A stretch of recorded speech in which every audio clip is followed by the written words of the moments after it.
The Select Committee will come to order. The clerk will play a video. Of Ukraine, the largest invasion of a neighboring country in Europe since World War II. Hamas has launched a surprise attack within Israel's borders overnight. Iran gives up to $100 million a year to Hamas. Xi Jinping says Taiwan will be reunified with China during his New Year's address. So 2024 must mark an inflection point. We stand at this crossroads, whether to surrender to a sea of troubles or do everything we can to deter. The growing number of world conflicts and threats have strengthened ties between Moscow and Beijing, Pledging to shape a new world order. Xi told Putin that they are driving changes not seen in a century and will provide an alternative to Western influence.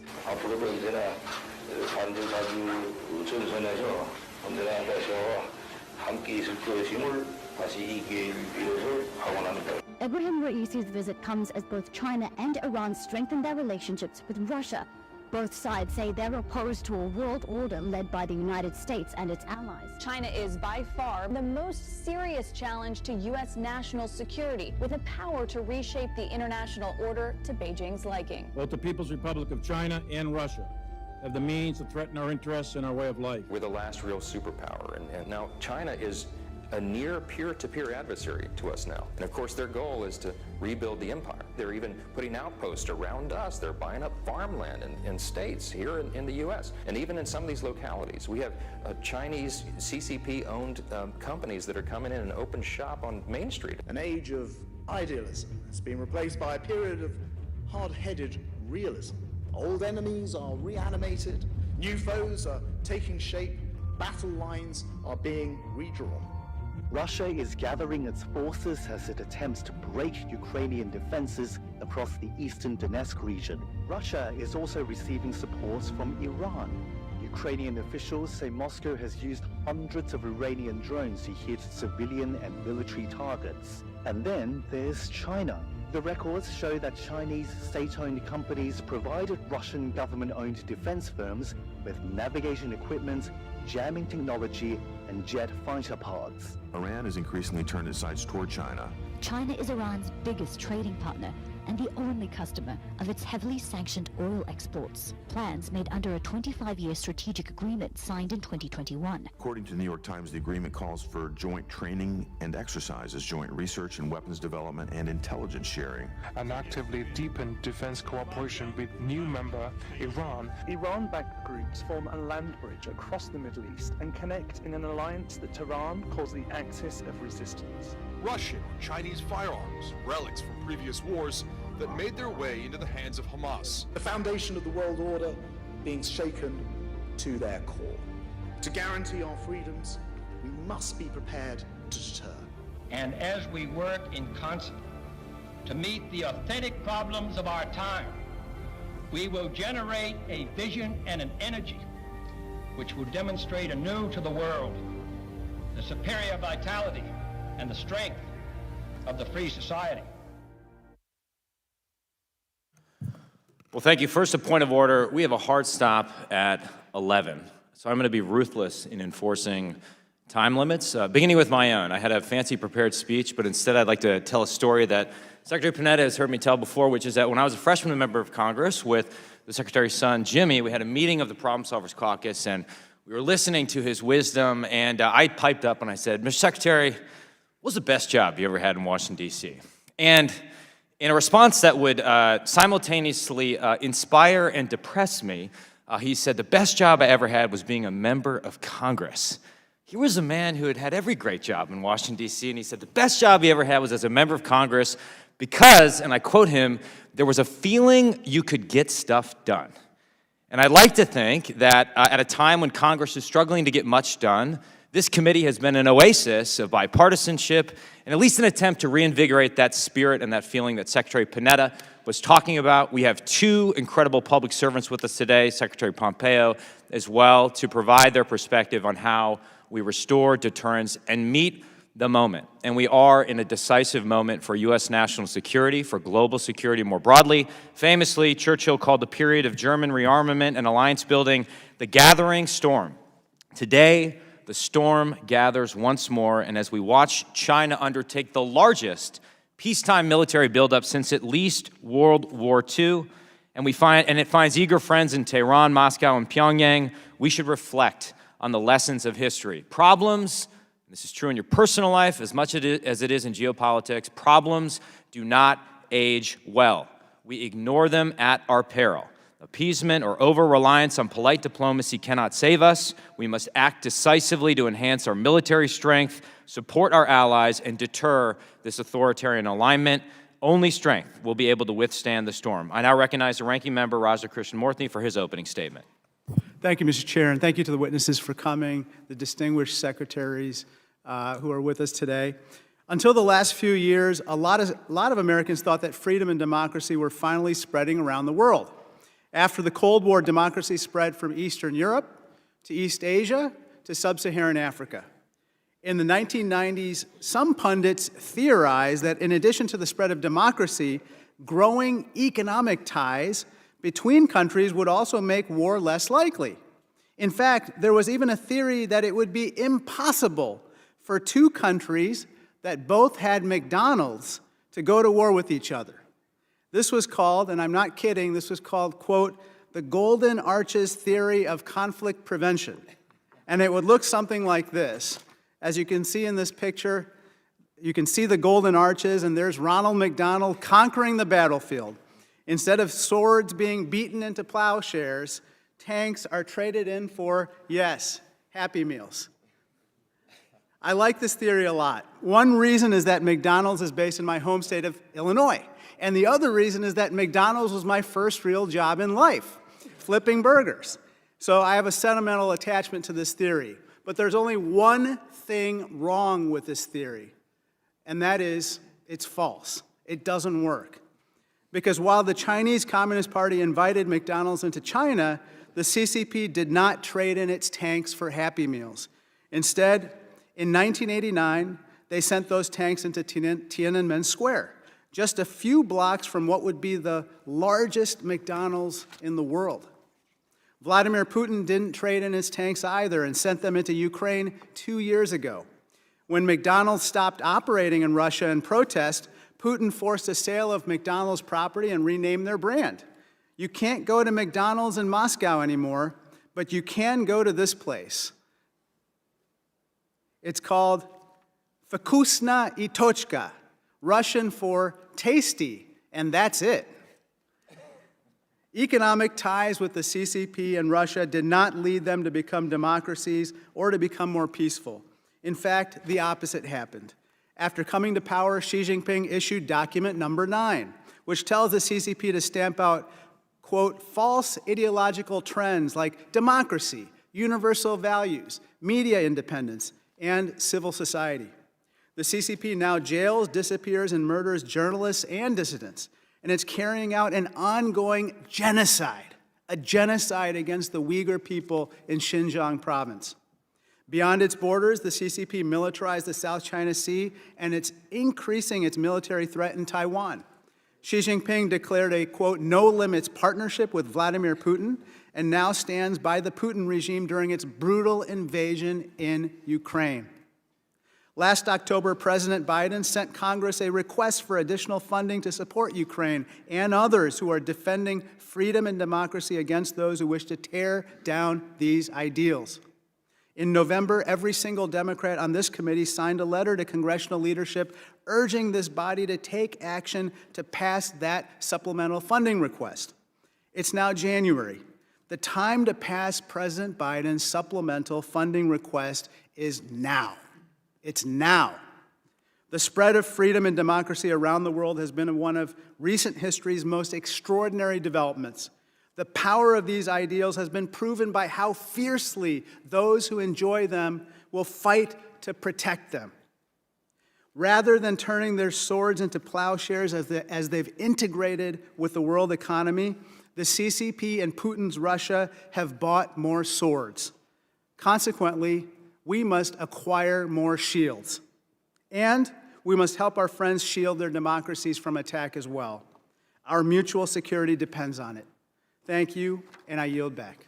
I thank the ranking member, and I know for the record that your chart and prop game gets better every time we do a hearing. Very impressive. Again, we're privileged to have two public servants, two former secretaries. Secretary Pompeo was Secretary of State and CIA Director during the Trump administration. He also served the 4th District of Kansas in Congress from 2011 to 2017. Secretary Pompeo was the Director of the CIA, as well as the Secretary of Defense under President Barack Obama. He had previously served as Chief of Staff for former President Bill Clinton, and in what was his best job, apparently, as a member of Congress from California from 1977 to 1993. We thank both of you for making time out of your busy schedules to be here. If you could please stand and raise your right hand, I will now swear you in.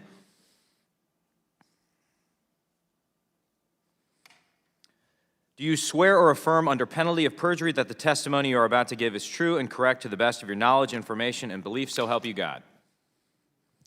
Let the record show the witnesses have answered in the affirmative. You may be seated. Thank you, Secretary Pompeo. You are recognized for your opening remarks. Great. Thank you, Mr. Chairman, and thank you, Ranking Member Krishnamurti. It's great to be here. I started my career at Canon 107, so it feels like home very much. It's a real privilege to be in front of this particular committee. You all are doing important, remarkable, bipartisan work, and I want to personally, on behalf of the Pompeo family, thank you, each of you, for doing that. It matters to my family, it matters to each American, and I bless you for that. You all have in front of you, much like I did in my time in Congress, important decisions. We have wars raging in Europe, in the Middle East. There's risk of one in South America, much closer to home even. And of course, the topic we're here today to talk about, the challenges in the Pacific and Asia, are in front of us as well. I know that you will endeavor to get these decisions right. To start, I always try to get to the facts. I'm going to try and do this in just 3 minutes. We've got deterrence lost in Europe. We have deterrence lost in the Middle East. We are on the cusp of losing that very deterrent model in Asia as well. One could argue that elements of that have already been lost. Chairman Kim, who I spent way too much time with, Chairman Kim has now talked about the absence of any desire for peaceful reunification with the Republic of Korea. That is a change that is important. I was in Guyana 2 weeks ago. They are frightened by Maduro and his efforts to retake, in his words, much as Xi Jinping talks about reunifying, retake what is rightfully theirs. This is a challenge that is linked. It's not just about one of these theaters, one of these zones, one of these regions, but these are all deeply linked to whether America will have the resolve, determination, and capacity to deter and maintain the order that we have benefited, that Americans have benefited from since the post-Cold War order was established. We know that this conflict largely begins with economics. Chinese Communist Party has been at war with the United States economy for at least 20 years, one could argue 40.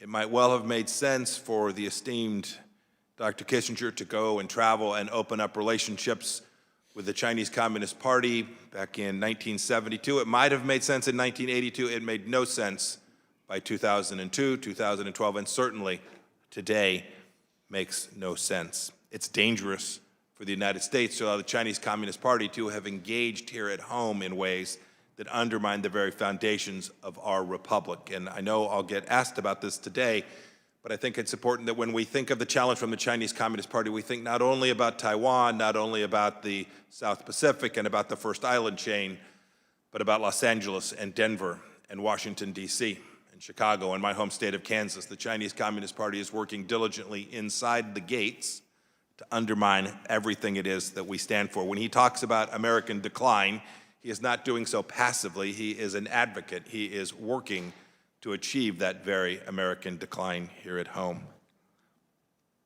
And the last thought, Secretary Panetta, it is great to be with you here today, and I think it's important for America to see that this challenge is not remotely about politics. It is not remotely partisan. It is so much more fundamental than that. I have been critical of many of President Biden's foreign policy actions, but I must say the work that they continue to do to confront the challenge of China, I have approved and appreciated. I always knew that we could do more, they could do more as well, and I'm counting on this committee to help us get to that place When we put sanctions in place, we can't immediately turn around and create loopholes. When we put in place economic orders that suggest how America ought to proceed, we cannot let our adversaries, whether they be from Russia, escape those sanctions regime, and we have to make sure that our friends comply with them as well. This will require temerity from each of us. The Chinese Communist Party is not about to give in because of some great speech that someone gives, some set of wonderful remarks, or a set of meetings held in San Francisco or Beijing or Washington, D.C. They are determined. They will push back against our actions, and we need to make sure that we hold the Chinese Communist Party at risk in the same way that they seek to put America at risk each day. If we get that piece right, the tactics, the operational pieces, we'll get those. A strong United States military, capable diplomatic corps, and a robust American economy can deliver those outcomes in a way that will give us the chance that 250 years from now, the 76th or 79th Secretary of State can sit here with his Democrat counterpart from a previous administration and still have the opportunity to defend what we hold most sacred. Thanks for giving me the chance to be with you all today. I look forward to your questions. Thank you for those great remarks. Secretary Panetta, you are now recognized for your opening statement. Thank you. Thank you, Mr. Chairman.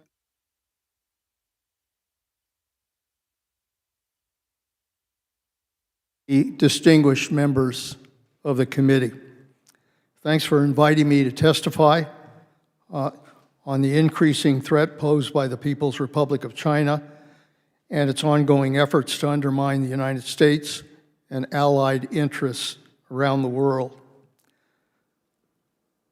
And thank you for having me join with my good friend, Mike Pompeo, who we worked together when he was in my job as director of the CIA, and continued to be in touch during the time he was Secretary of State. And Mike and I are good friends, and I'm glad that we are here to be able to present our views. I also want to thank this committee. The fact that you are a bipartisan committee working on this issue is incredibly important to our foreign policy. And I want to commend you for the work that you've done, and particularly the report you issued on economic competition. Look, we live in a dangerous world in which tyrants and autocrats and terrorists are challenging and attacking democracies. And so they're threatening our values, they're threatening our interests and our national security.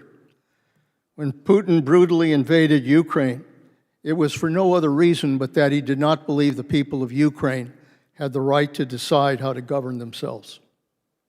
I believe Ukraine is fighting not just to protect their democracy, but to protect the concept of democracy in the 21st century. When Hamas attacked and brutally killed innocent men, women, and children in Israel, they, like Al-Qaeda on 9/11, made clear that they had no regard for the dignity of life. And Hamas's leadership does need to be destroyed, just as we targeted and destroyed Al-Qaeda leadership. We are facing an aligned group of dictators and autocrats from around the world, united in their determination to undermine our democracy. China is exploiting these conflicts to advance its own narrative of Western decline. She explicitly said the East is rising and the West is declining, and that China will replace the United States as a world power. I've met with Xi multiple times during the time I was in office, here and in Beijing. He's smart, he can be very diplomatic, he's committed to an aggressive China. But it is important that we never underestimate Xi Jinping, because he will use every opportunity to undermine the stability of the United States and the West. He will steal our intellectual property, conduct economic espionage, have extensive intelligence. I believe they've planted malware within our own computer networks. He will use artificial intelligence for disinformation campaigns. He will continue to militarize the South China Sea. He will modernize the People's Liberation Army. They have the largest Navy. They're producing large numbers of manned and unmanned aircraft, ICBMs.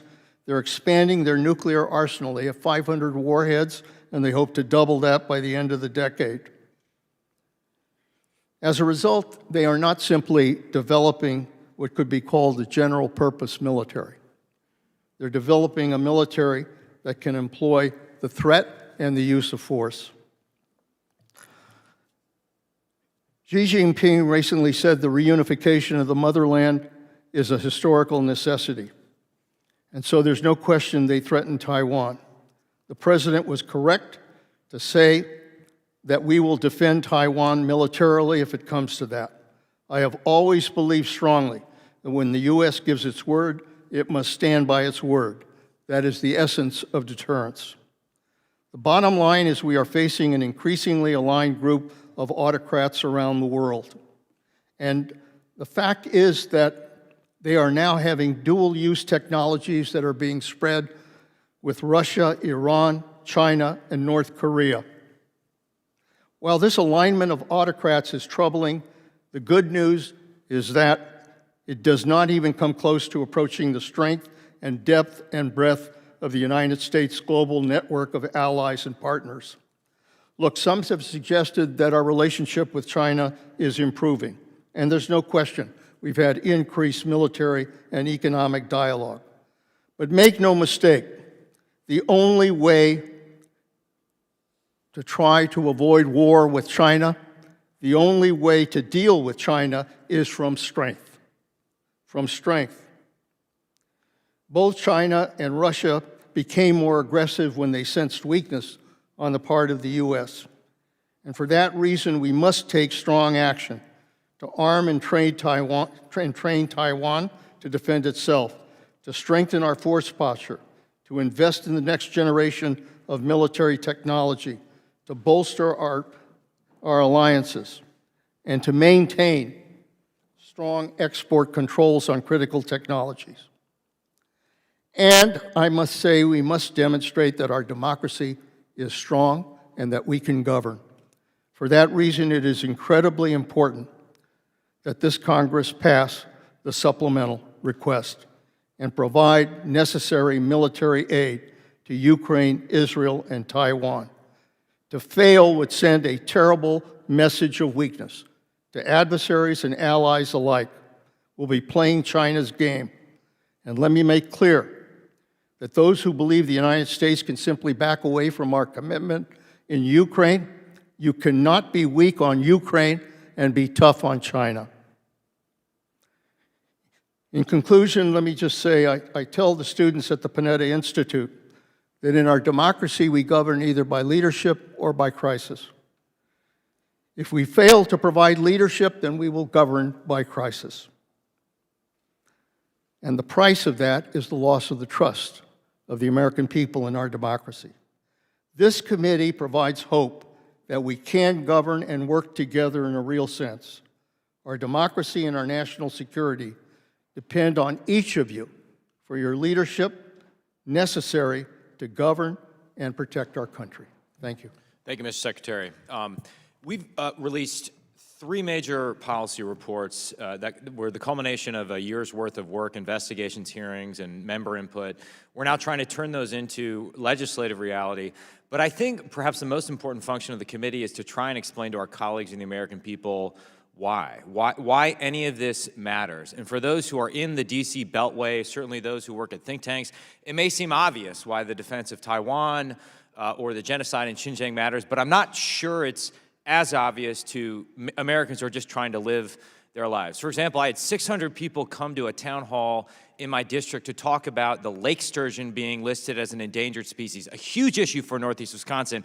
I'm not sure I could get 20 people to come for a discussion about China. So I'd like to give both of you the opportunity to sort of answer for that everyday American who you've represented in your past job. Why does this matter? Why should they care about the threat posed by the CCP? And I'll start with you, Secretary Pompeo. You know, Chairman Gallagher, it doesn't surprise me that you think that it might not be of as much interest to your constituents. I would describe this differently. I don't think these are two separate things. I'll hear people say, well, this is domestic policy and this is foreign policy. Today they are so deeply interconnected. What happens in Kyiv doesn't stay there. What happens in Gaza doesn't stay there. These threats are real. We can see it on our southern border as well, right? There are bad actors trying to infiltrate our nation across that border as well.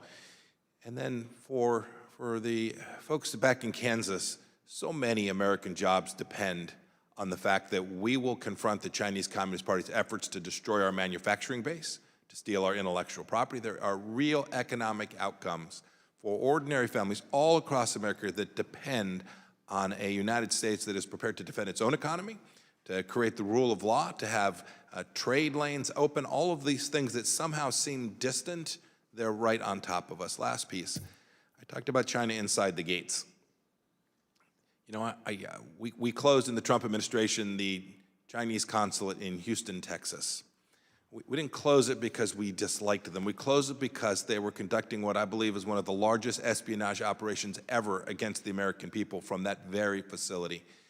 They're in our universities today, operating to steal our finest high-end research. These things matter to American economic growth for years in front of us. And if we get it wrong, then our children and grandchildren will live in America that looks fundamentally different. We can't permit that to happen. And so it is not about something 6,000 miles away. It is about something just down the street for you, your family, and your neighbors. Thank you, sir. Secretary Panetta, why does it matter in Monterey?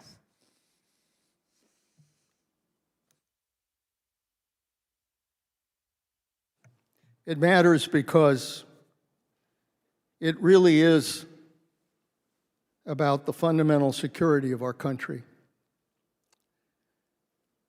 And I think one of the things that marks the American people is not just their common sense and their spirit and their resilience, but it's also their willingness to secure not just their family, but their country. As Secretary of Defense, I had the opportunity to look into the eyes of our men and women in uniform.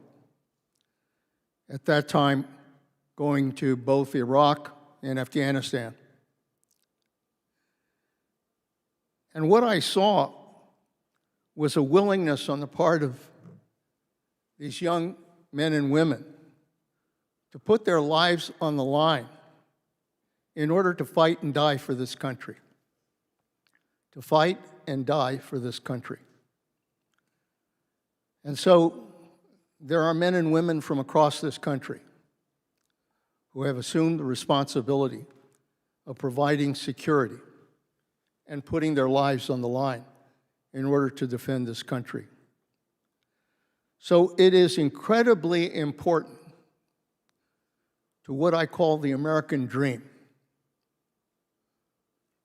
I'm the son of Italian immigrants. I used to ask my parents, why did you come to this country?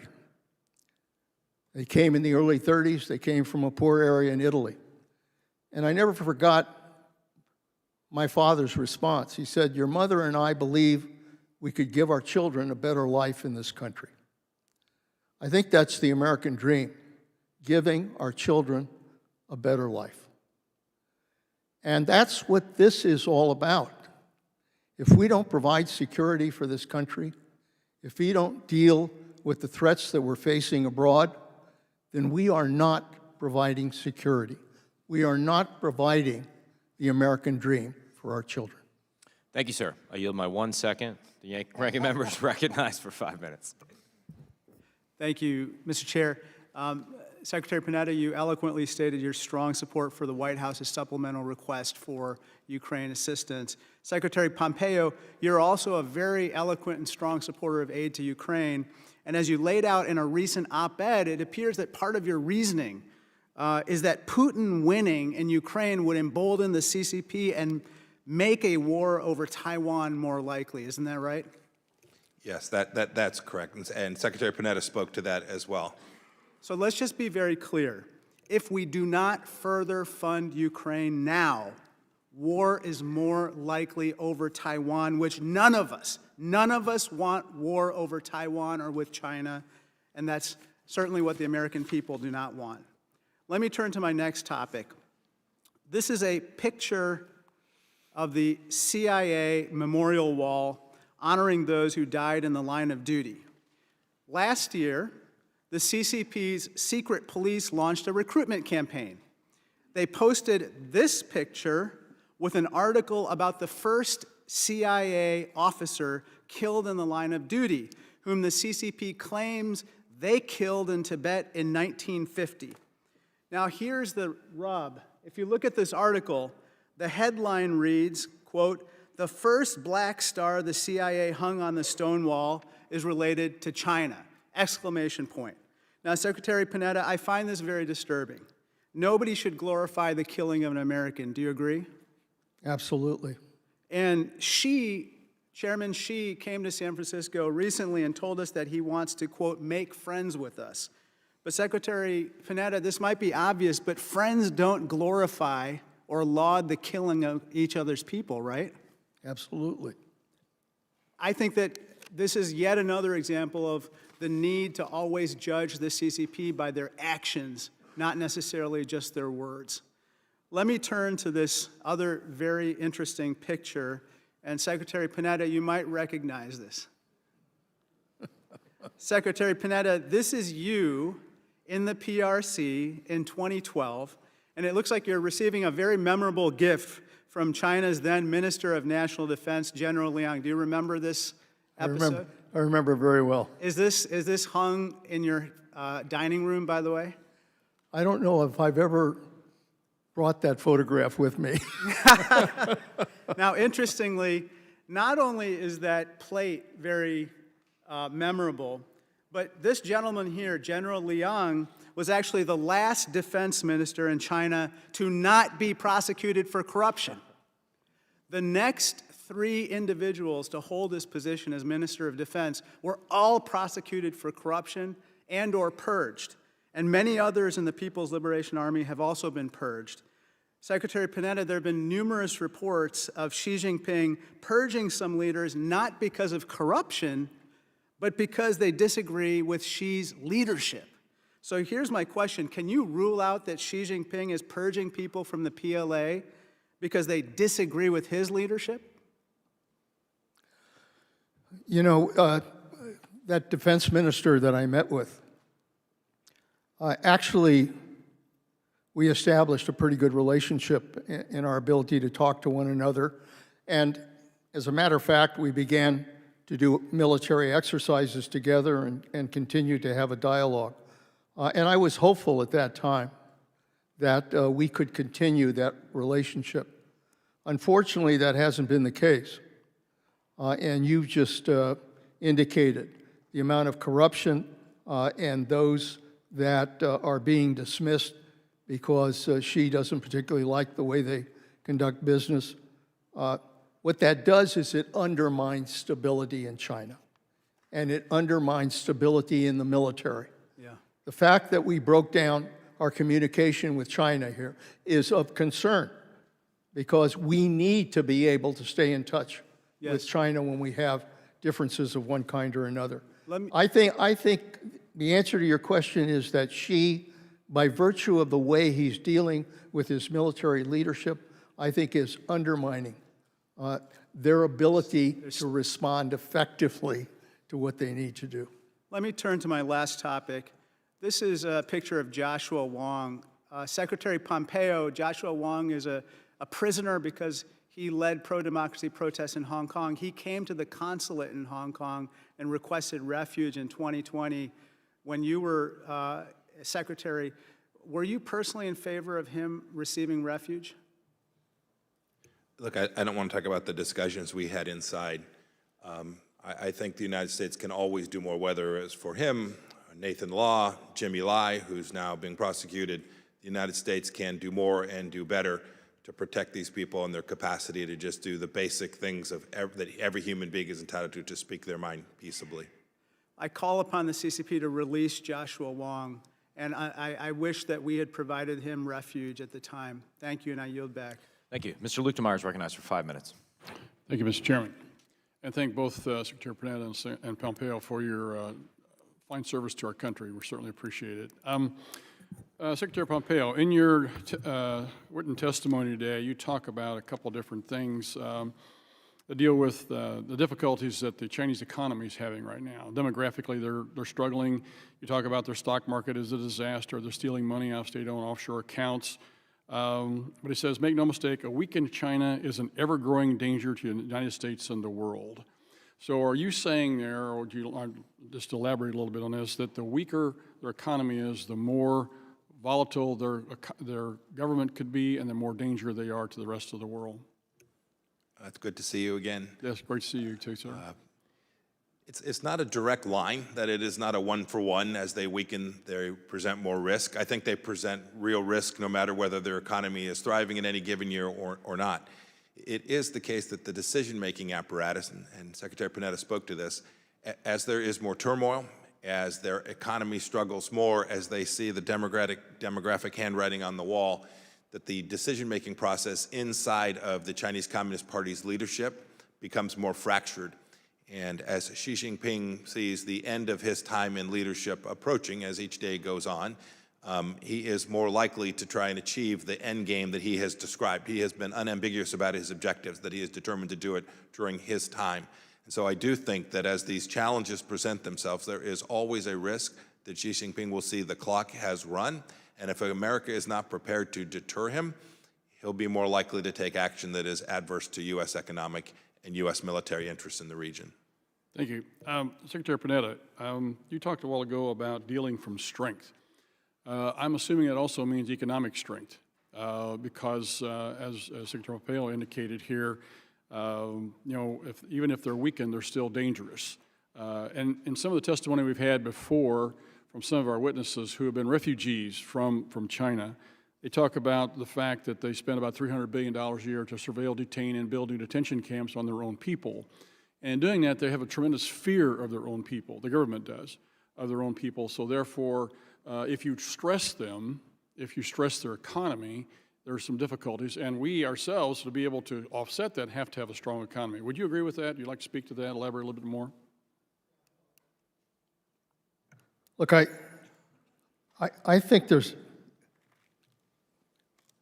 the whole thrust of our efforts with China is deterrence. And that deterrence has to be both military and economic. And I think the reality is that right now, because China has a very unpredictable economy, you just read today where their real estate industry is being challenged. They're in trouble because of loans that were issued, and the real estate area is a huge investment area for China. So they're going to suffer another hit as a result of that. And add to that the other unpredictability of the Chinese economy right now and the low growth that's taking place.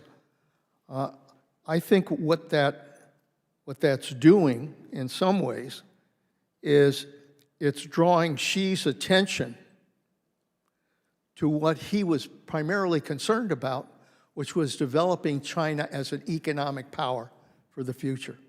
So in some ways, their problems represent good news for the United States. Thank you. Secretary Pompeo, we're decoupling ourselves from China, and all the trade that we have has always been discussed on this committee. Should we do it at all? Should we do some? Should we do none? How should we approach that? And so I think we've had discussions. I sit on the Financial Services Committee along with Mr. Barr, and I chair the Subcommittee on National Security and International Finance. And so the trade and international financing of all these things all fits in together here. And so decoupling, I've only got about a half a minute left here, decoupling ourselves from China. What would your opinion be on doing that? To do it halfway, not at all? What would you suggest? So difficult to do in 15 seconds, but let me give it a run. First, good, we should never for a moment think that we're going to get the decision on this. It could be the Chinese Communist Party makes decisions about the extent of that decoupling as well. That is, Xi Jinping gets a role in deciding how much trade there will be and on what terms. The most important thing we can do is make sure to protect the high-end dual-use materials. This should be the place we should focus intensely in the near term, and we should shut not just part of it down, but all of it down. As for the beach balls and blankets and the like, a more complicated problem set, and it is a continuum, but the effort today has to be to protect the crown jewels of the American economy and make sure that we have the resources that we need to continue to deliver American manufacturing across the world. Thank you. I yield back. Thank you. Ms. Castor. Good morning. Secretary Panetta, in 2022, after Vladimir Putin and Russia invaded Ukraine, the United States, President Biden, and our NATO allies helped rally freedom-loving people across the globe to support Ukraine. What do you surmise Xi Jinping and the PRC took from that? What lesson did they take from the swiftness of that coalition? As I mentioned in my testimony, I really do think that Russia and China grew more aggressive because they sensed a weakness on the part of the United States, that the United States was withdrawing from leadership in the world, was withdrawing from our alliances, and wasn't drawing the line on aggression. And I'm thankful that President Biden and our NATO allies drew a line on Putin. I don't think Putin expected that, very frankly. So it was really important for the United States and our allies to be able to say, if you cross that line, we will take steps to go after Russia. We'll undermine your economy, we'll provide military aid, and we will strengthen NATO. That was a clear message. And most importantly, the message was that the Ukrainians, because they were brave fighters, stopped the Russian invasion. That got the attention of Xi Jinping. And the fact that that invasion was stopped, the fact that the United States and our allies came together to help Ukraine, has been a major signal, I think, to Xi to think twice about Taiwan.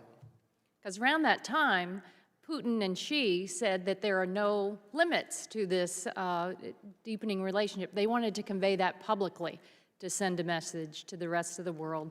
And I think that's correct. The swiftness of the coalition, the robustness of it sent a message to China and Xi.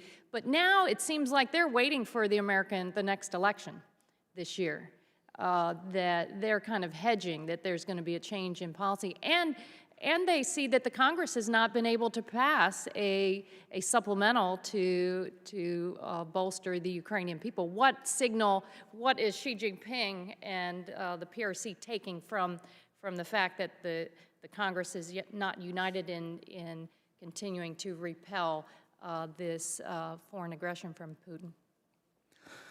Look, I believe, as Mike Mullen has said, that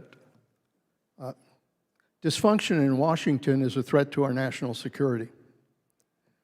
Because our ability to govern, our ability to work together, our ability to deal with the problems in this country, that's what democracy is all about. That's the strength of democracy, is the ability of Republicans and Democrats to sit down and to get things done, to provide the supplemental requests, to deal with defense issues, to deal with foreign policy issues. And when, for whatever reason, that breaks down and it doesn't work, what it does is it sends a signal to the world that the United States is not strong in our democracy, and that because of the dysfunction that we see in Washington, it is undermining our credibility in the world. So I can't tell you how important it is for the United States, for Republicans and Democrats, to work together as this committee is, to basically send a signal that we are unified when it comes to defending our interests. And for Xi Jinping in particular, what do you surmise that they're considering right now as the U.S. does not follow through with the help to democracies and the Ukrainian people in particular? Xi is very aware of what's happening with regards to our country, just as Putin is.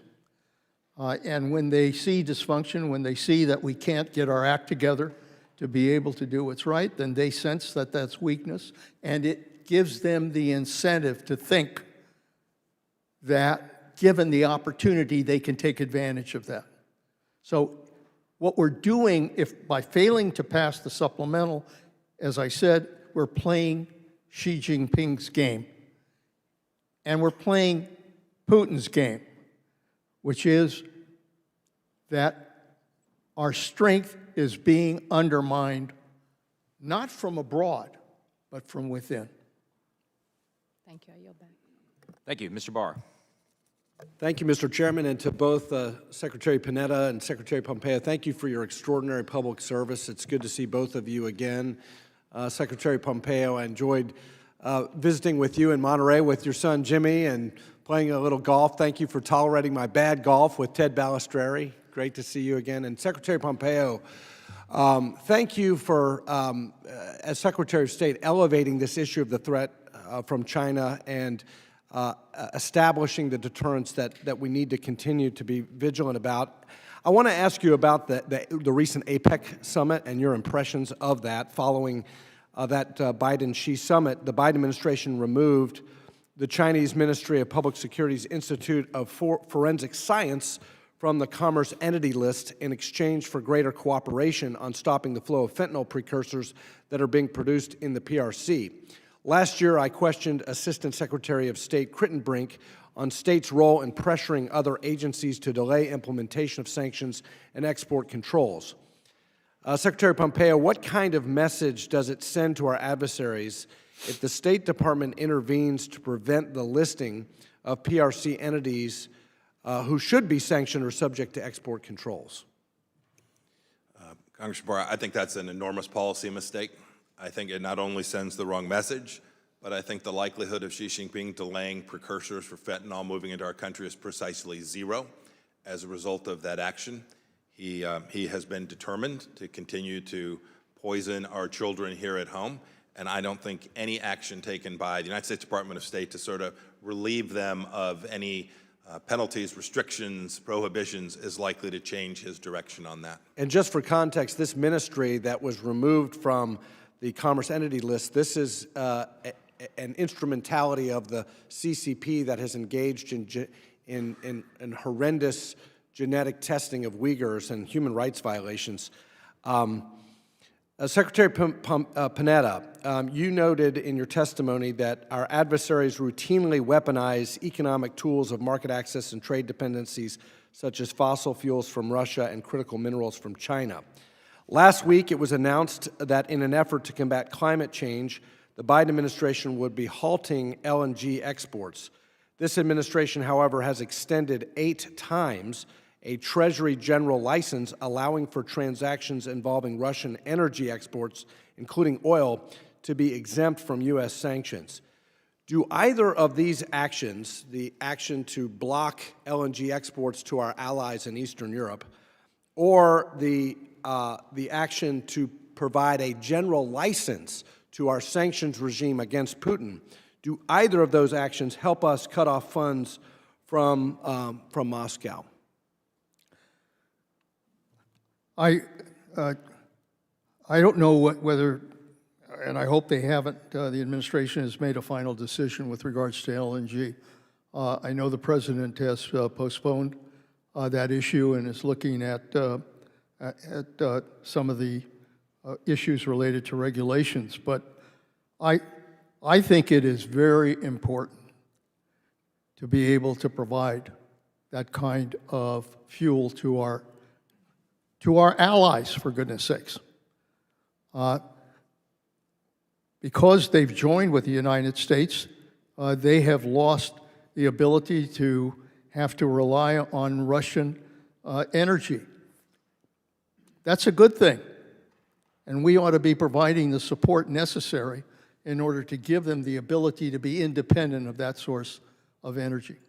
So I hope that the administration moves forward with the LNG and allows that fuel from the United States to be able to go to our allies. Thank you. I agree with that. I think exporting energy, producing energy is a geopolitical tool, and it's a grave mistake to not recognize that. But in addition, I want to talk a little bit about, as a member of the Financial Services Committee with oversight over Treasury, the Treasury's Department's inexplicable decision to provide a license to Russian banks to allow them to process energy transactions. And I've spoken with Secretary Yellen about this. I've spoken to Wally Adeyemo. These are great public servants who are trying to do right with this oil price cap regime. But the problem is the oil price cap is not working. It's Russian crude is trading above the cap, and it's not enforceable. To me, what would make more sense is to sanction dirty, polluting Russian energy and produce more American energy to help our allies. Can either of you speak to that? I think you made a very good point, and that's what we should be doing. Well, I thank the gentlemen for their testimony and their service. And once again, Secretary Pompeo, thank you especially, or Secretary Panetta, thank you especially for your incredible work with the intelligence community in the lead up to the Abbottabad mission. That was some great patriotic work, and this country is eternally indebted to your leadership. I yield back. Thank you. At some point, someone will play you in a movie too, Mr. Secretary Pompeo. Fear not. I fear that's true. Yeah. Mr. Kim is recognized for 5 minutes. Yeah, thank you, Mr. Chair. Thank you to the two of you for coming on out and talking to us here. Secretary Panetta, I'd like to start with you. I've been listening to your responses to some of these questions. You've had a couple of really great points I'd love to flesh out and bring out some more. You talked about deterrence. And the critical nature of two components there in terms of our military and our economic strength. But also you, in response to one of my colleagues, talked about the importance of sending a signal to the world that we're strong and the credibility that's there. And so I want to try to merge these together because, you know, when I had a conversation once with a leader from the Indo-Pacific region, you know, they were talking about, look, the American military strength is here. They're asking, you know, the United States is asking us to join that component. We're having these talks about economic strength, and yes, that's part of it. But what they pointed out was one thing. They said that the number one question that they talk about amongst themselves about what to do with the United States and China, and that other countries are talking about, is this singular question, which is America a reliable partner? And they said it to me in a way that they just said, we know the answer to that right now. You know, all the challenges that we see, domestic turmoil and other things like that. So I guess I wanted to ask you, you know, when you talk about deterrence with military and economic strength as these two pillars, would you be amenable to the idea of kind of adding a third pillar there of political strength too? Of showing that, you know, if you have the strong military, the strong economy, without that component of being able to have a government that can make decisions decisively, quickly, that it weakens the components of the other elements of deterrence. Is that something that makes sense to you? No, it makes a great deal of sense. Look, what represents the power of the United States? Obviously, our military capability, our diplomatic capability, our economic strength, those are the strengths of the United States. But most important is the word of the United States, and whether we stand by our word, whether we are credible. And so when it appears that we are weak in the sense of delivering what we promised we would do, it hurts our credibility. I mean, I've been abroad, just like you have, and I've talked to foreign leaders. And the question that they inevitably ask is, what's happening in the United States? Yeah. Can we trust the president? Can we trust the Congress? Can we trust an ally? Those are the questions I get. And I'm sure others have gotten the same question. Yeah, thank you. And the important thing is that we have to show that what we say we will do, we do. And if we back away from that, it sends the wrong message to the world.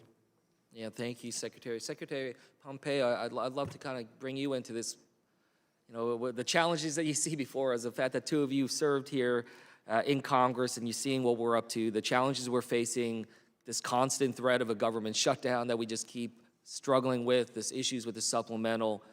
I guess I wanted to ask your thoughts of what Secretary Panetta just said. You know, what is the importance of our ability to to fix our own system and get our own house in order, show that the bipartisanship that we have here is something that can extend to 435 in the House and 100 in the Senate. I'd be interested in your thoughts. Yes, I lived the dream as well. Passed a handful of continuing resolutions on my watch too, much to the Department of Defense's consternation, right?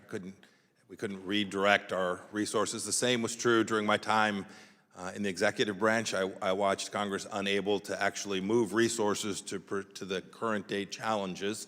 As time moves on, one needs to be able to, then continuing resolutions prevent that. So I was a big advocate for trying to work through the appropriations process, get that done. But I'm also mindful these are serious matters, and there are differences in judgment and opinion. I don't mind the to and fro, the angst that people somehow describe. I'm unbothered by a rambunctious American democracy. That never troubles me. In the end, we have to deliver the policy prescriptions that get it right. I heard, maybe this is the first place we'll disagree, I heard Secretary Panetta speak earlier about deterrence in Ukraine and Xi Jinping. I think Xi Jinping saw what happened, an invasion of Vladimir Putin in Ukraine, and he is not suggesting that we should pat ourselves on the back in America, right? The one free bite at the apple killing tens of thousands of Ukrainians is not something that we should be proud of. We lost deterrence in Ukraine. We shouldn't applaud ourselves for rallying NATO. That's great. I'm glad the Europeans stood up. But we should remember that we did not conduct American foreign policy with the diplomatic excellence and the military power to actually convince Putin not to invade Ukraine. We have to win these things. It is insufficient to catch incoming missiles. Right? You have to hold your adversary at risk. And as we think about the CCP, this was my central theory. This was to what Congressman Barr said. My effort as Secretary of State was to remind the world that if we don't hold the CCP at risk, if we simply play defense economically, defense diplomatically, we allow a spy balloon to travel over our country for 5 days and then hold a press conference announcing what brilliance it was to shoot it down over South Carolina. Right? That Xi Jinping gets that he's on offense, we're on defense, and that is not a good place for the United States to be. Thank you. Mr. Newhouse. Thank you, Mr. Chairman. Mr. Secretaries, welcome this morning. It's an honor to have you both here. And Mr. Panetta, just so you know, your son is honorably carrying on the tradition of public service. I guess the jury's out on it. I appreciate that. Should we take a poll? Family affair. Good. So peace through strength, that's something that we've lived with and have tried to exercise for many decades. And I think I agree with both your comments in that regard. You know, we as a committee went through a tabletop exercise, some people call it a war game, to see what scenarios and outcomes would look like in the event of China moving on Taiwan. I heard someone say that it was a prevent war games because at the conclusion of that, no outcome was anything that anybody would like to see on both, I think on either side. The cost would be very high. One of the goals, I think, of many people is to have President Xi wake up every morning and think, today's not the day. But there are so many deterrents staring him in the face that he would come to that conclusion. And I think I've heard from Secretary Gates, Robert Gates, that no one in the Chinese military has experience on any kind of major war. No general has any war experience. And so there's a lot of reasons why maybe an invasion would not be their first course of action, which leads me to maybe a more probable course of action. I just returned from Japan recently, and the number of incursions in Taiwanese and Japanese airspace by aircraft from China is in the hundreds every year. The naval ships that, the presence of the Chinese Navy on the eastern coast of Taiwan is constant. So if an invasion, all-out invasion at cost is too high and too difficult, what can we do as a country to prevent or stop or deter China from taking an easier route, perhaps, of a blockade and simply just strangling Taiwan from outside any travel or anything coming into the country?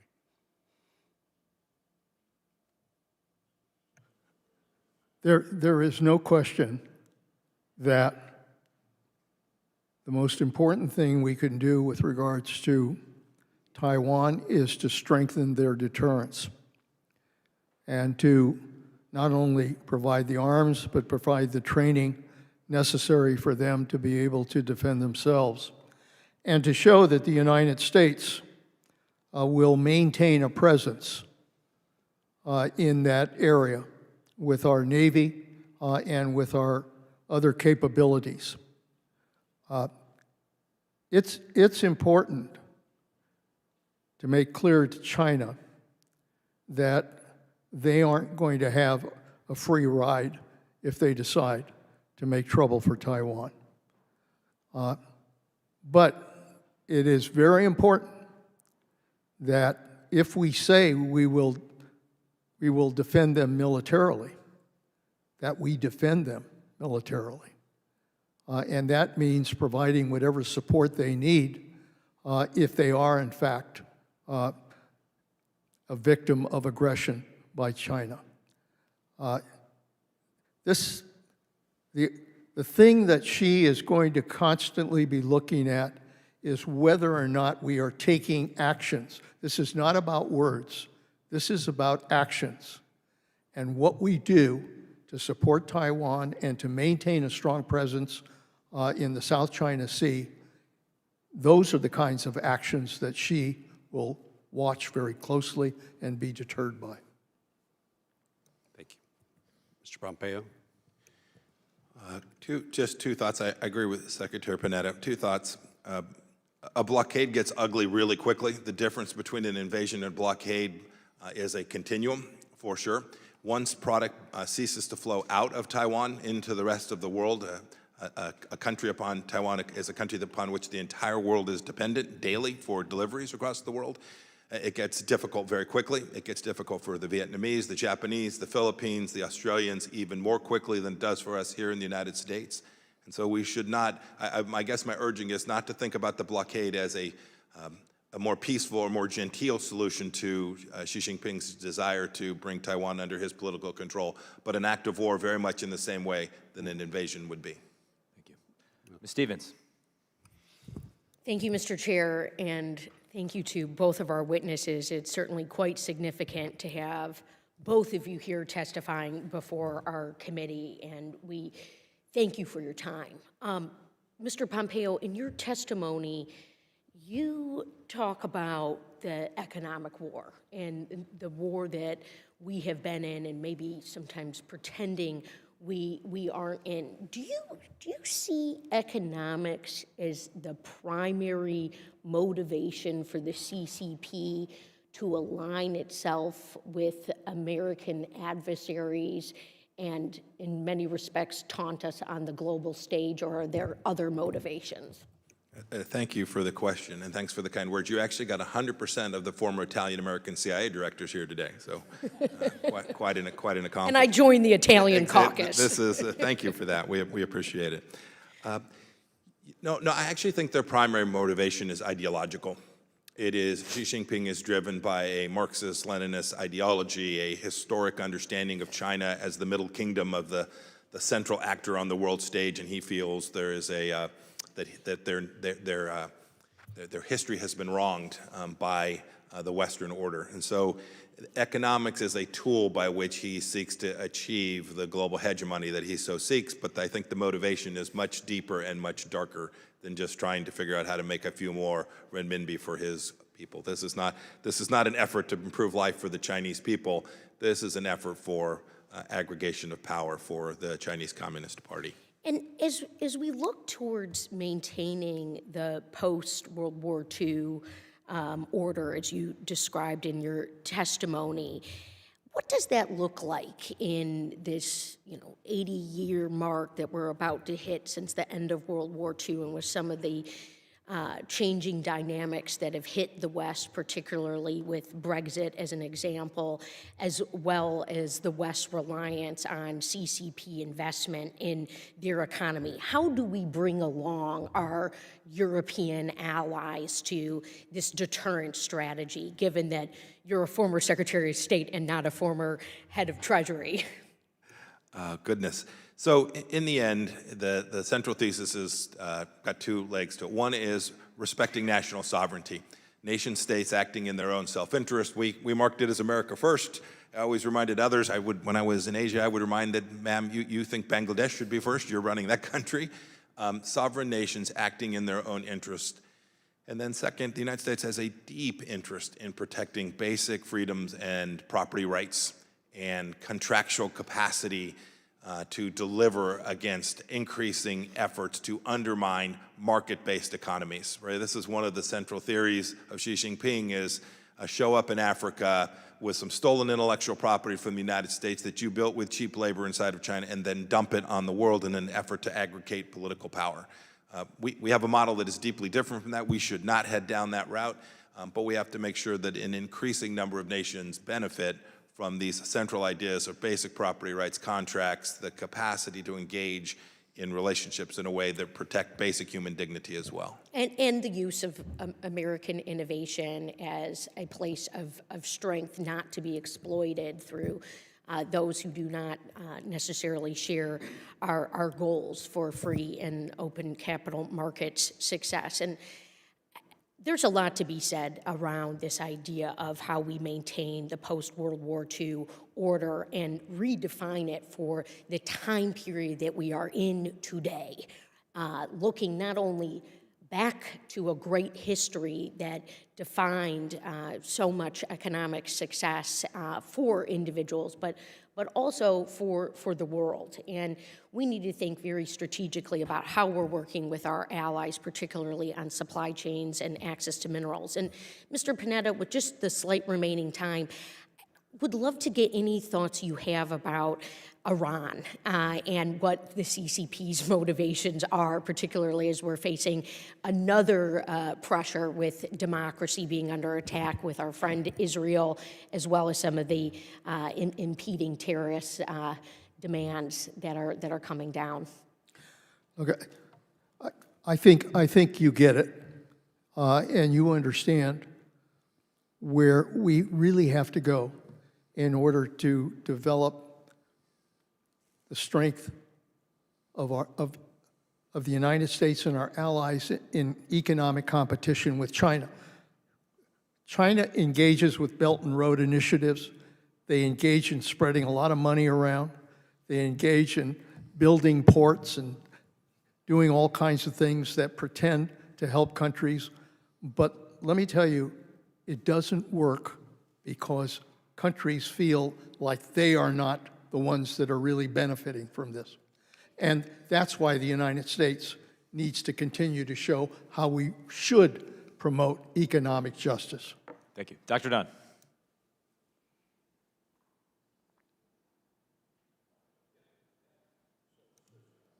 Thought I was a little farther down the line.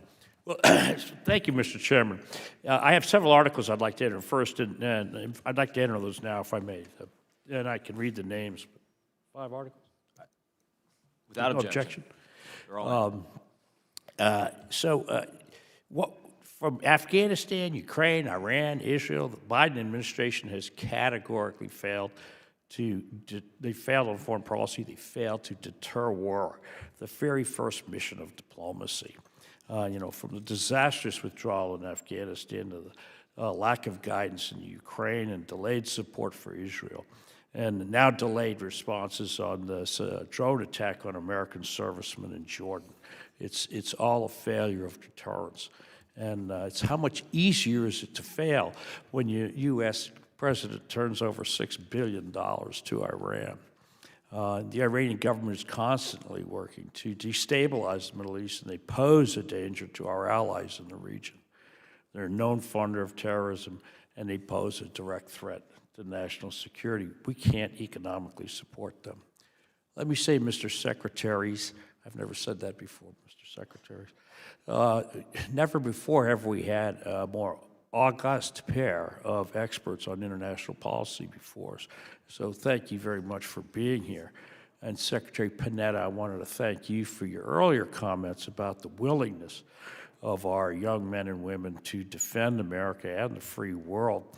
One of my sons served under you when you were SecDef in the Middle East in multiple tours, and I saw the same determination that you described. And I'll add everybody's telling you how well Jimmy's behaving. He's been outstanding. He's just terrific. He hasn't ever had a day when people said so many nice things about him.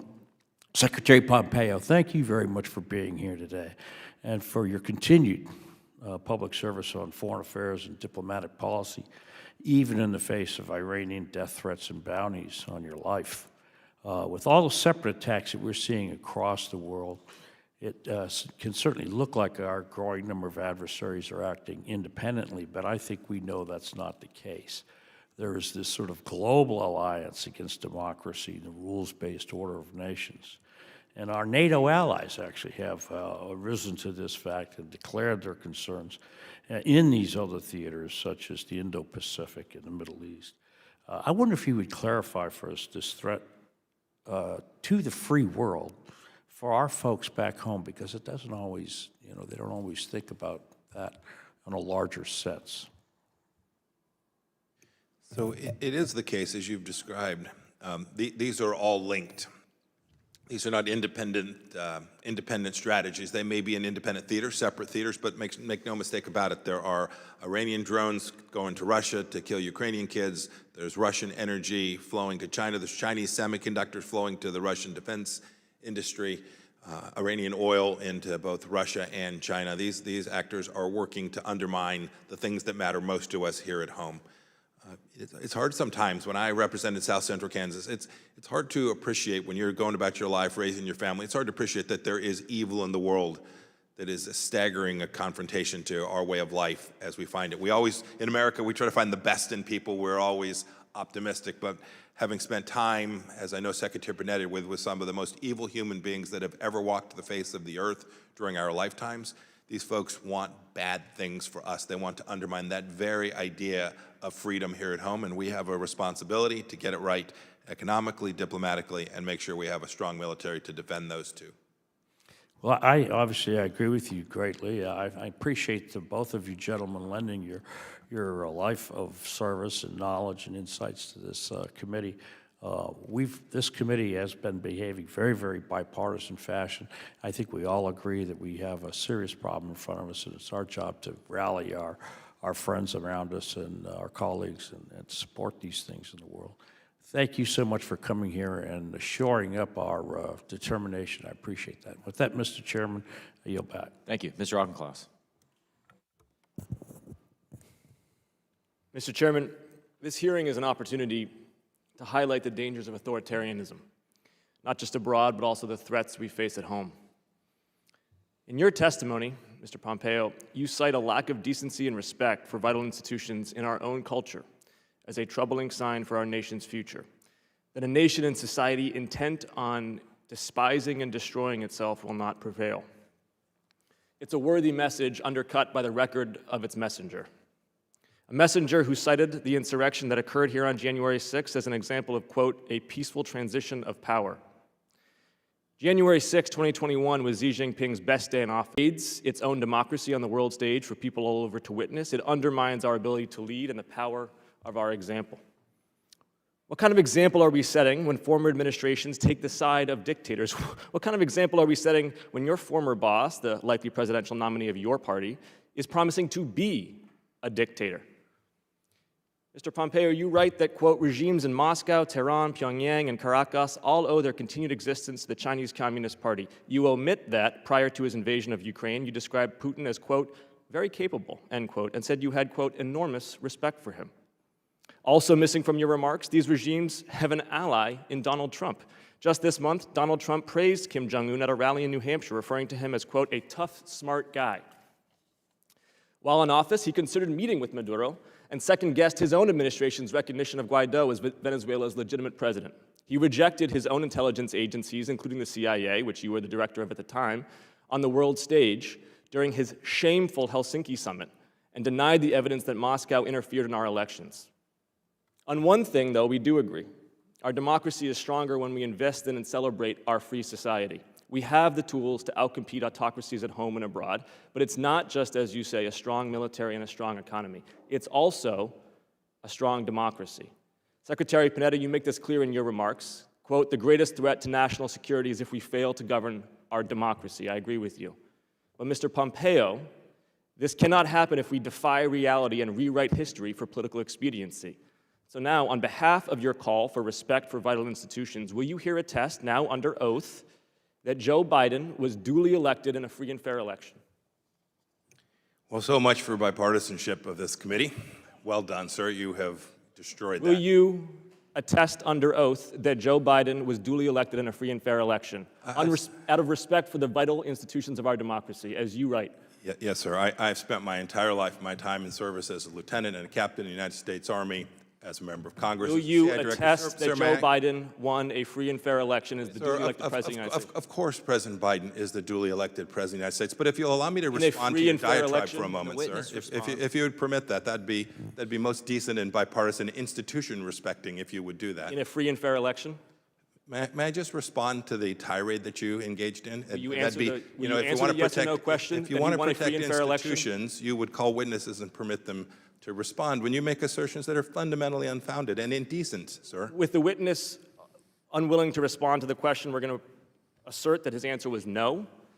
Mr. Panetta, if a Republican were to win in November, would you recognize that individual as the duly elected President of the United States?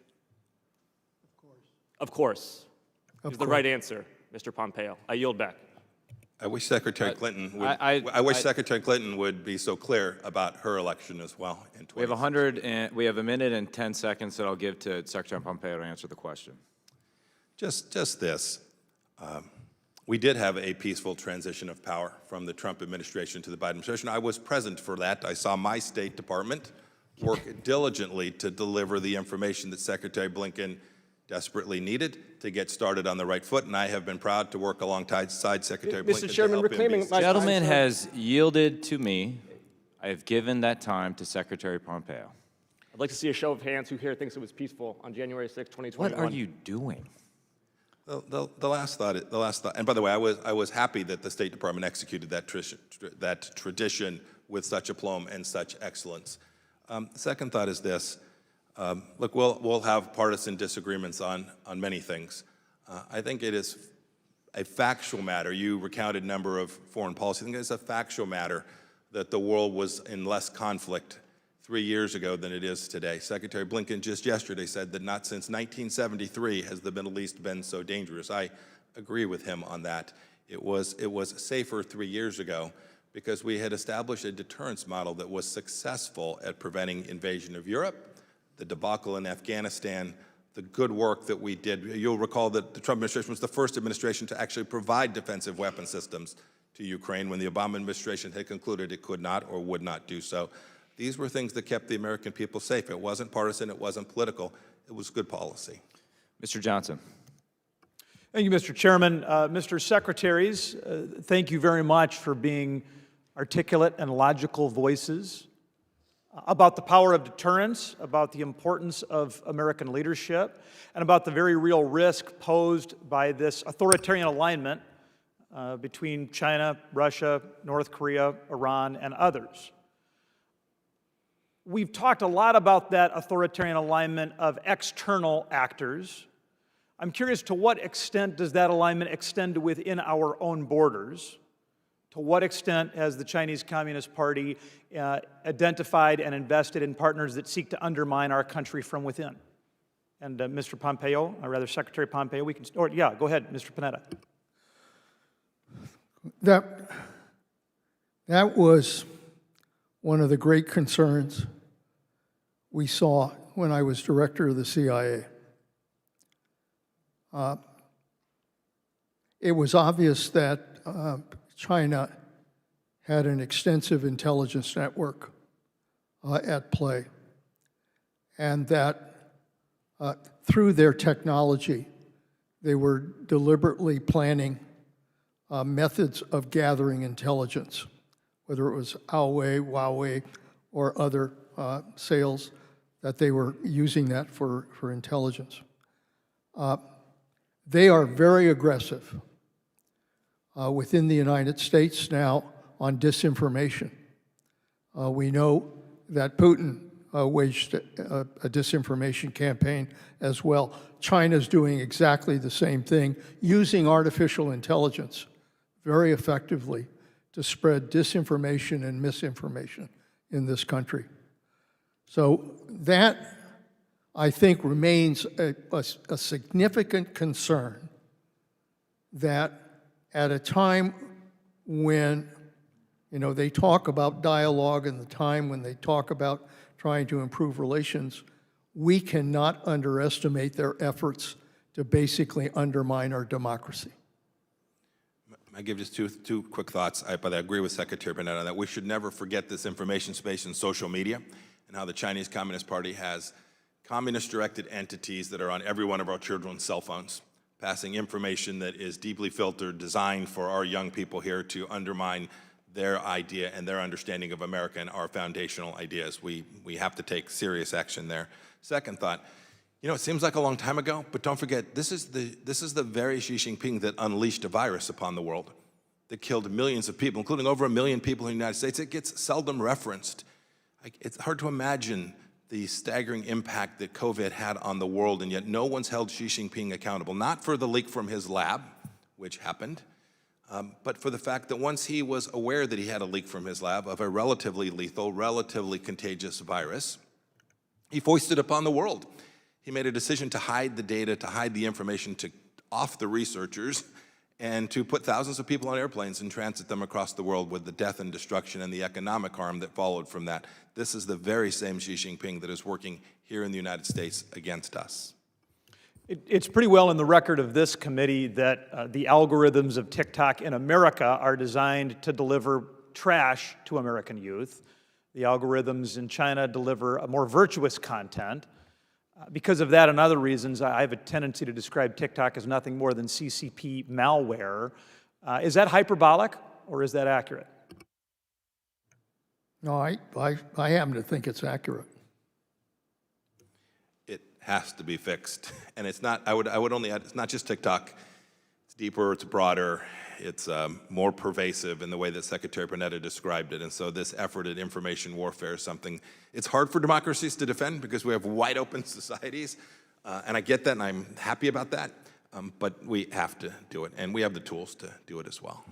Well, go ahead, Secretary Panetta. By the way, I think it also raises the importance of our ability to have good intelligence on China. We need good intelligence on our adversaries. We get intelligence even on our allies. But intelligence is critical to our ability to make the right decisions. And I have to tell you, China is a very tough target. And it's not easy to be able to penetrate and get the kind of intelligence that we absolutely need if we're going to deal with China. Well, thank you, gentlemen. I fear that much of America is still sleepwalking through the very real threat that every single day China, Russia, and others have thousands of people and millions of dollars at work in undermining our country in the ways you described. Thank you for calling attention to that threat. With that, I yield. Ms. Brown. Thank you, Mr. Chairman, and thank you, Secretaries Pompeo and Panetta, for joining us today. The United States faces an array of threats around the world, the likes of which we have not seen in decades.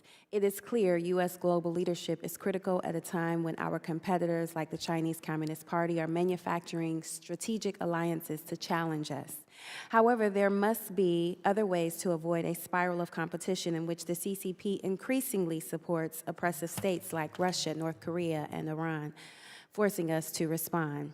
And as we know, conflict on the international stage can have impacts seen at the local level, including higher prices at the gas pumps and grocery stores and longer shipping times for U.S. consumers to get the goods they need. This is a cycle of ever greater conflict which we must break if we are to work together in the global community to solve our biggest challenges like climate change, migration, and nuclear proliferation. So, Secretary Panetta, since we cannot draw any of these hostile nations into our orbit, what can we do to break the cycle and disrupt the formation of CCP-led strategic alliances before they submit? Look, I think we have to stand back and look at that dangerous world that's out there. and look at all the flashpoints that are part of that world, and the threats coming from China, from Russia, from North Korea, from Iran, from terrorists. It is a troublesome world. And I often think, how does the United States confront that many challenges? The only way we can confront those challenges is through building alliances.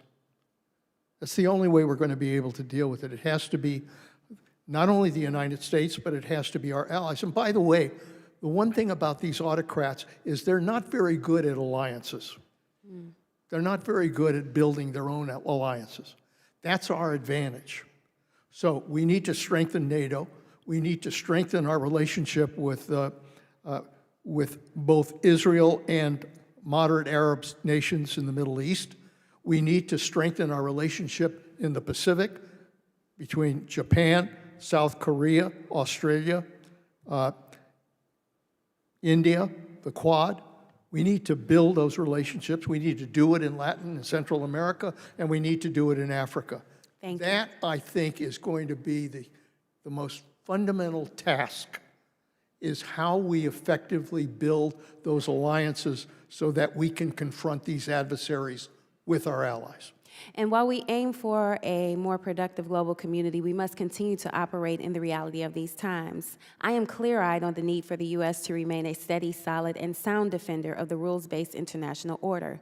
When democracies anywhere are threatened, whether Japan, South Korea, or Taiwan, it is our moral duty to step up and lend a helping hand.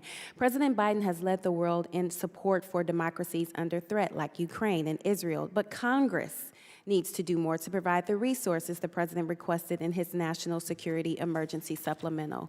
Without these essential resources, our allies would be left in the cold. Secretary Panetta, what would you say are the most critical pieces of President Biden's National Security Supplemental request, particularly with regards to Taiwan? Look, I think that supplemental is a very important request that will benefit our foreign policy in the world. Our ability to provide military aid to Ukraine. We've delayed this for too long, and Ukraine has suffered as a result of that. And the last damn thing we want is to give Putin an advantage in Ukraine. So that is extremely important. Aid to Israel, we know how important that is in order to give them the capability they need in order to defend themselves. And Taiwan, obviously, another democracy that is under threat.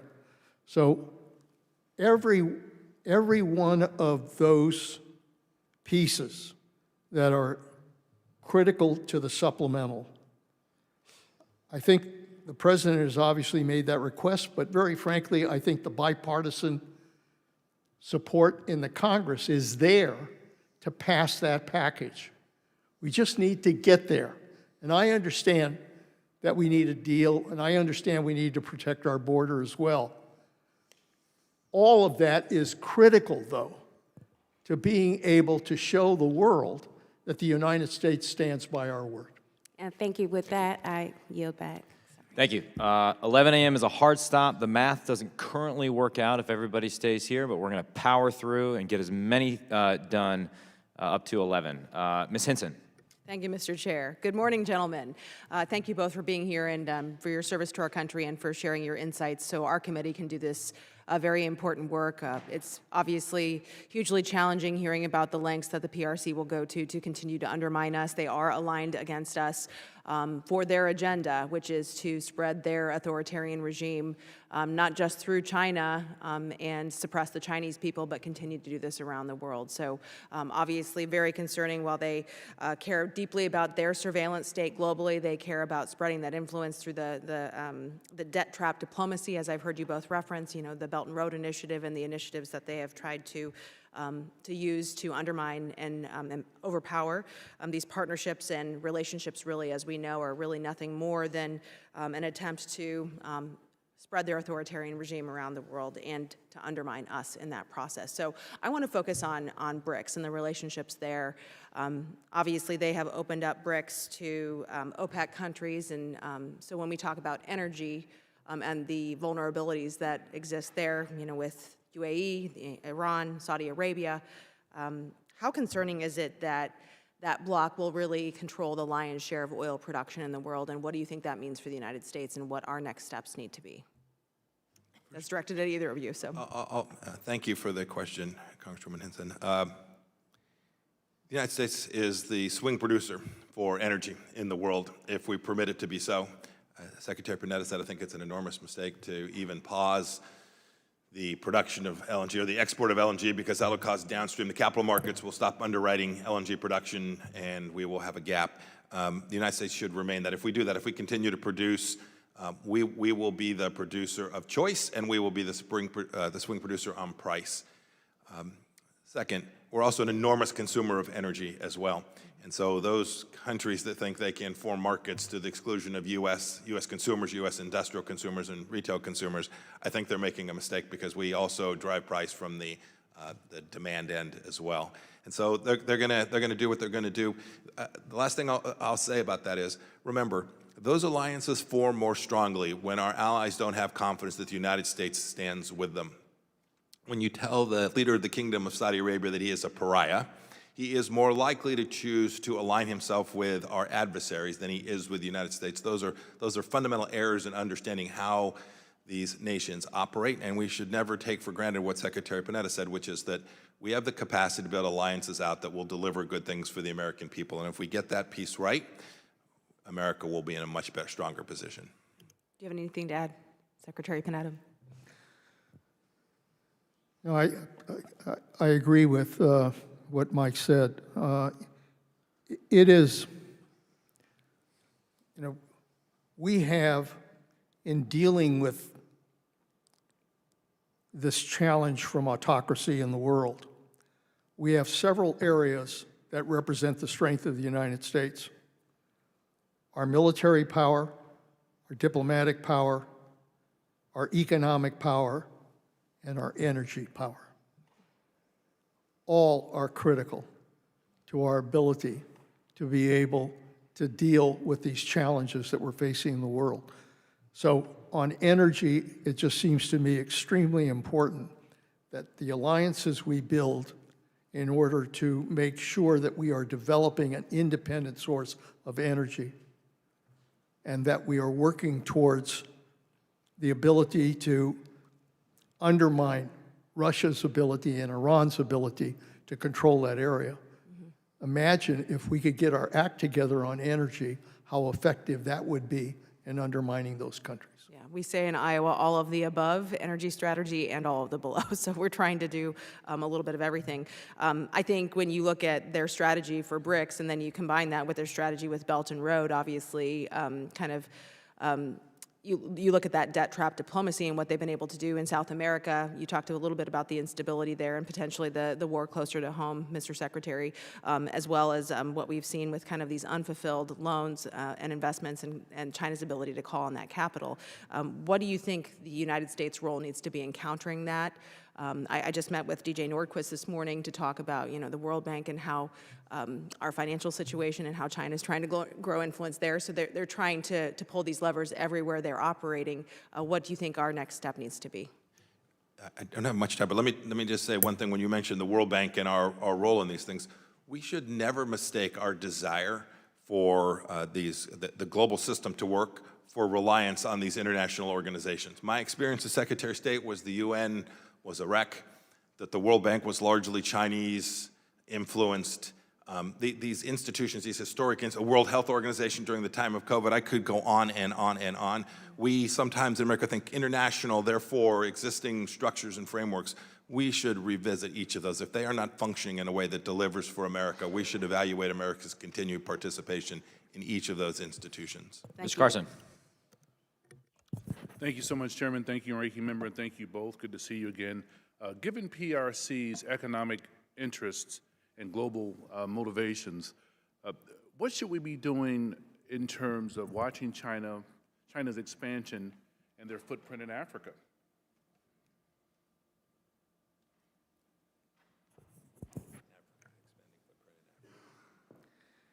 Yeah, look, having visited Africa and seen it up close, there's no question in my mind that wherever you go, China is present. They're investing in Africa. Their Belt and Road Initiative is being implemented in Africa. They're developing ports. They're developing infrastructure. And the end result of it, and make no mistake about it, everything they're providing is not to try to help those countries develop independence and develop their own economic strength. It's to basically undermine it and do it in order for China to benefit from that. If there are minerals there, they're going to take advantage of those minerals. If there are other assets there, they're going to take advantage of those assets. They're in it for their own game. And that's where I think the United States and our allies have to play a much more critical role to show African countries that we are there to help their people, not to help us. I'd add, it's good to see you again, Congressman Carson. I'd only add this. In this sense, I think time is on our side a bit. My observation, and that of my team when I was a Secretary of State, was that many of these countries are beginning to see the folly of having taken so much resource and money from the Chinese Communist Party. It felt good in the moment, but they are now coming to appreciate what Secretary Panetta said, that they now have lost political power, political capacity, and that has constrained them, and that hurts them in terms of continuing to be able to represent their people and get good outcomes.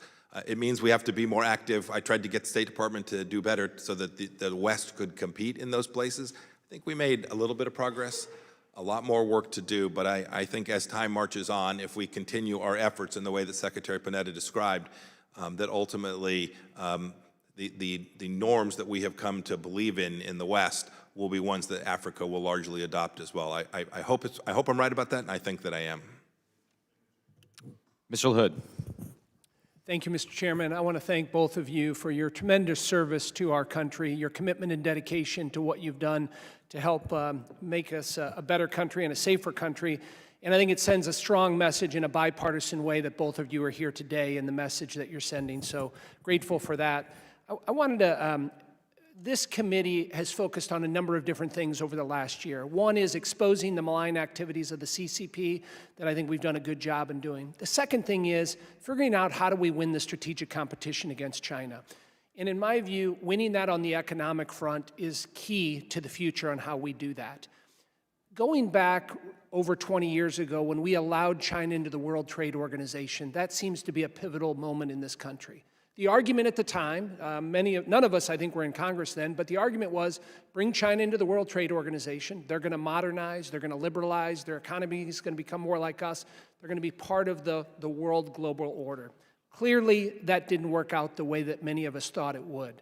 They play by a different set of rules, different set of standards. They're deceitful in many ways, steal intellectual property.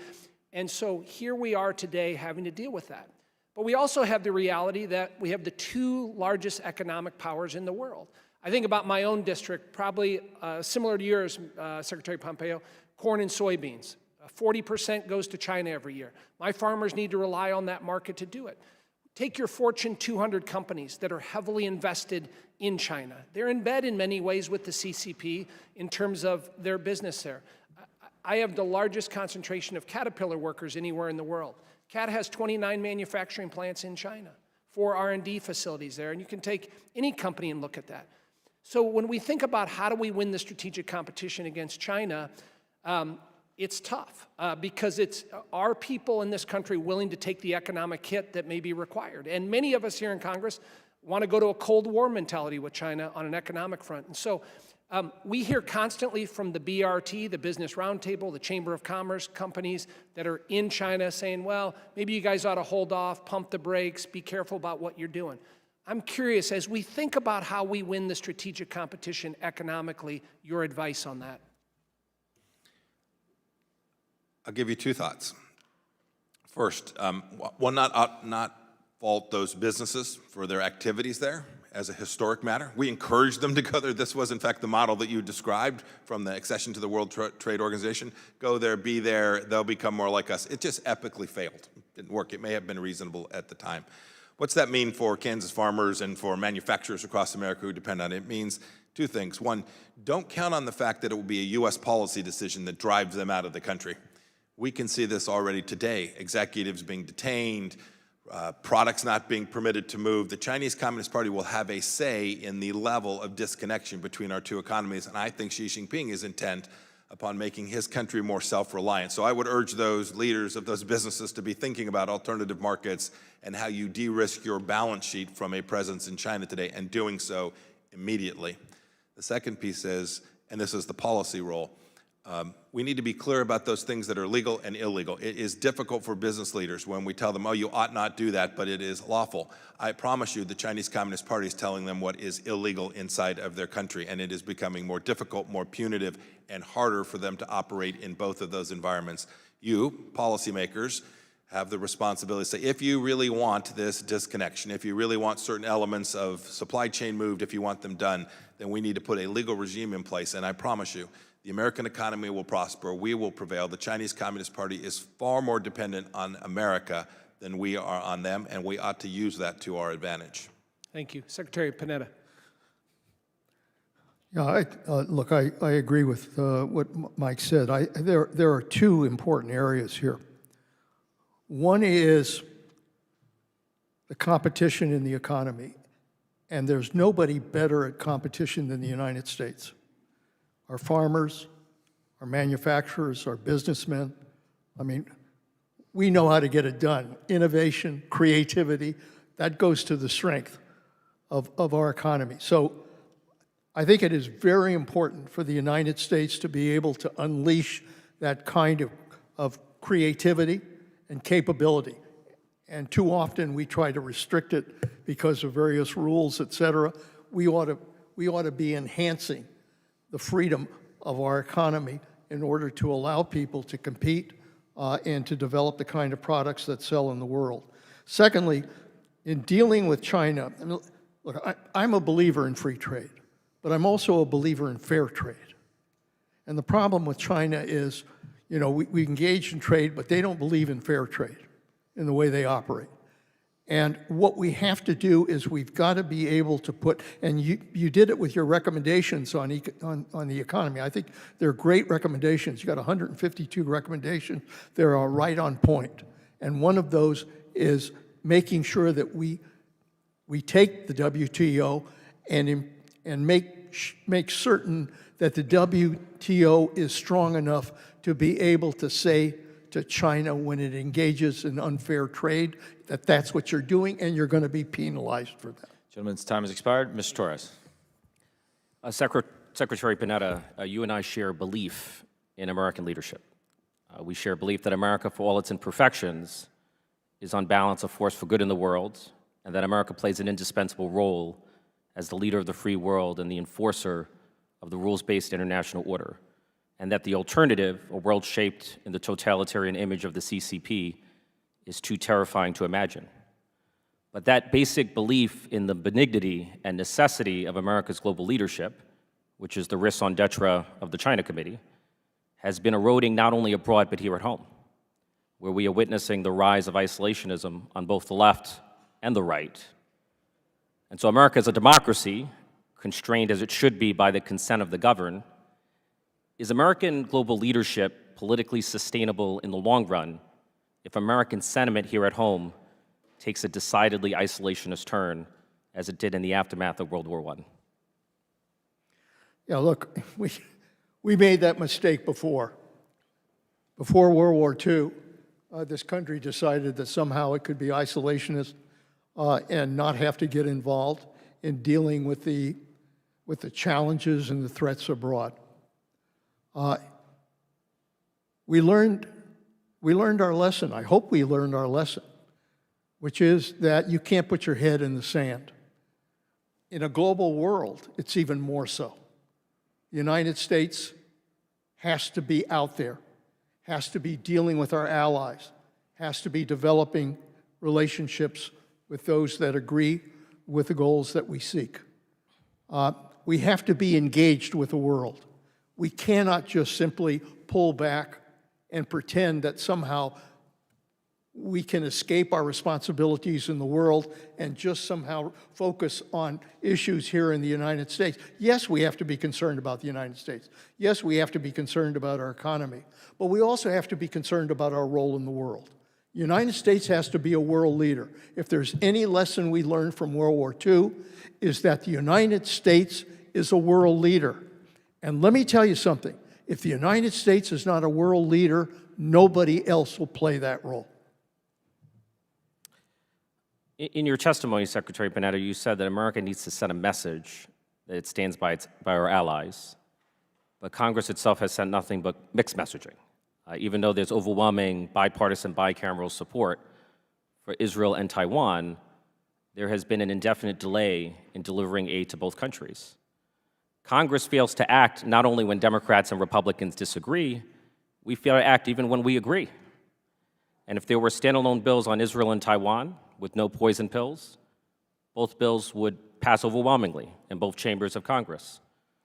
And so given the risk that negotiations around Ukraine and immigration could languish indefinitely, do you believe that it might be necessary at some point to decouple Israel and Taiwan from the larger negotiations in order to pass them immediately as standalone bills?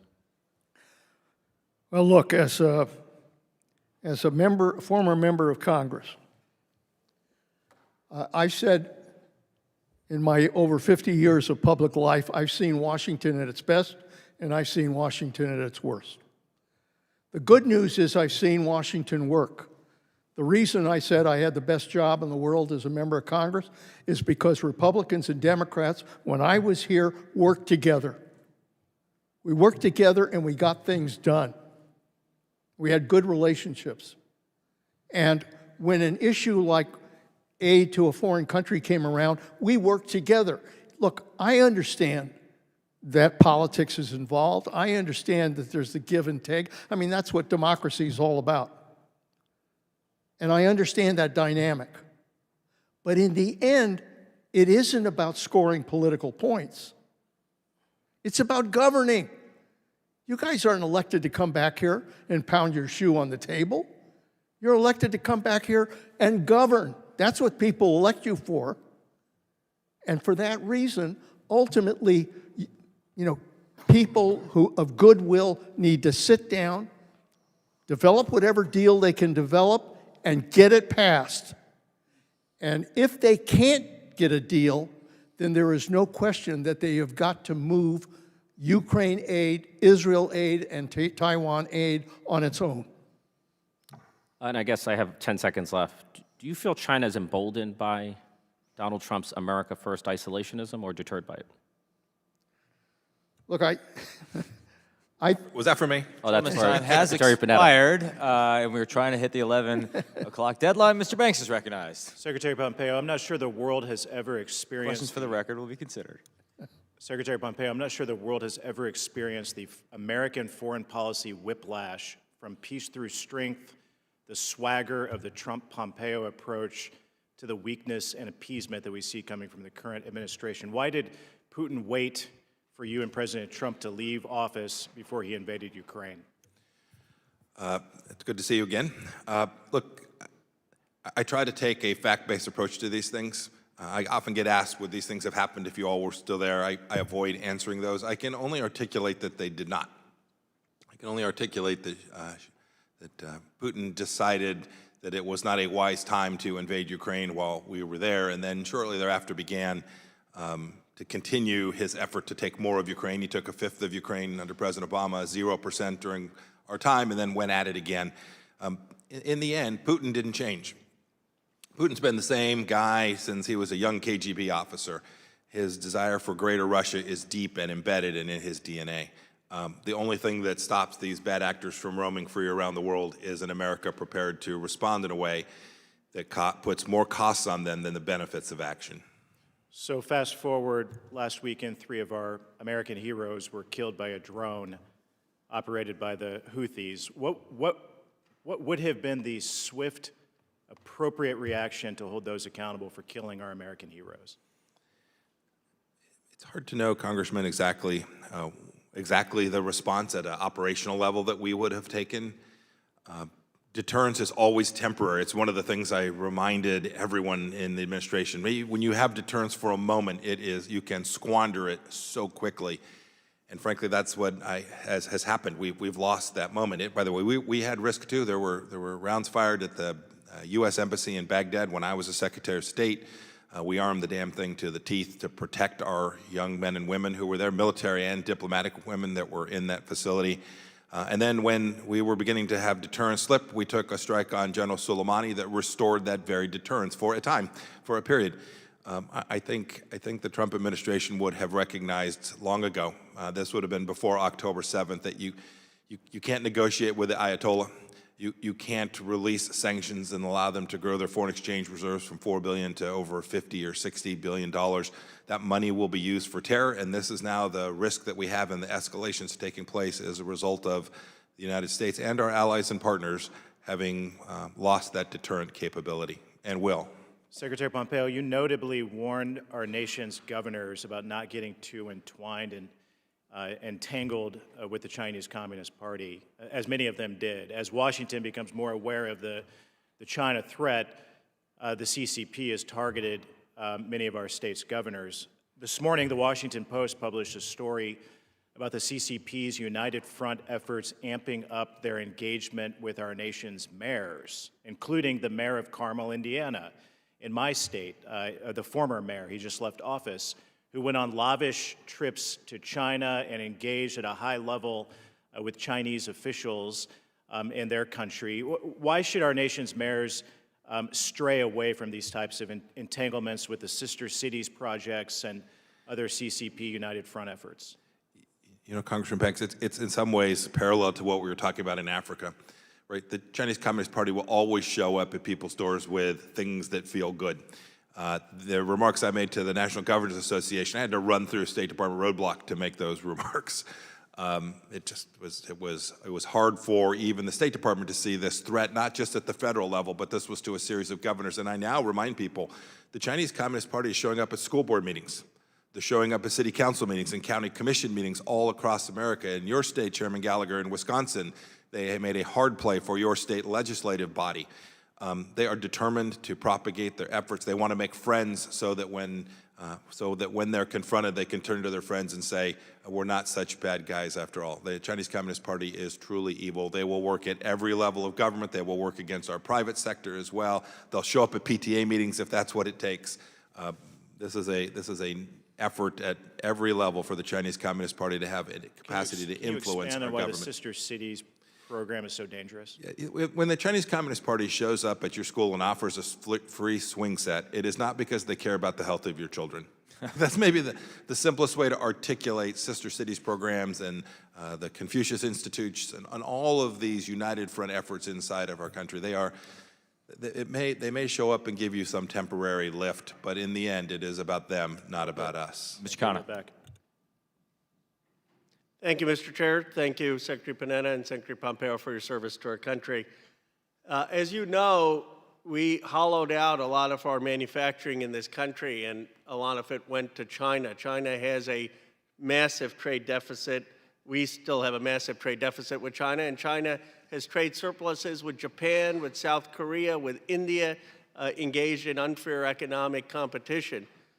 Would you think it's reasonable for the United States to explicitly have a goal to try to reduce the trade deficit with China by 10% every year, or some metric, so that we can rebalance the relationship?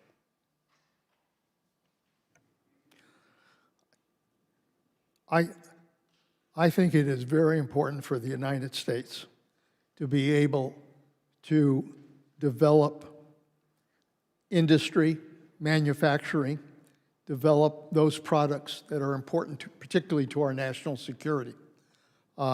And you're right, we've hollowed out that capability over the last few years. We need to be able to make clear that we are going to develop the kind of security that we need. And yeah, I think limits make sense as part of that package of developing our own capabilities and manufacturing and industry. Secretary Pompeo? Yeah, I'd add, seems largely right. I'd add only this. we should begin the focus on things that really matter as opposed to trade more generally. I'm happy to think our way through that, but the initial problem set is at the dual-use technologies, AI, all of the places where the next generation of American manufacturing will actually evolve from, right? The manufacturer, I ran a machine shop in Wichita, Kansas, probably the only Secretary of State with that in his background of even for the next 250 years. In the end, we ran machines, we were good, but in the end it was technology innovation and the intellectual property against which we were building those manufactured goods, which were most important to the workforce in my capacity to grow my business. And I think that's true today. We ought to make sure we protect those things. And we can get that right as a policy matter pretty straightforward. And I've watched as you all have tried to tackle that, and I hope you all can make even more progress there. One of the things that I'm working on a bipartisan basis is seeing how we can have steel, and clean steel in particular, returned to the United States. I mean, hollowed out in Johnstown, Pennsylvania, Warren, Ohio, Downriver, Michigan.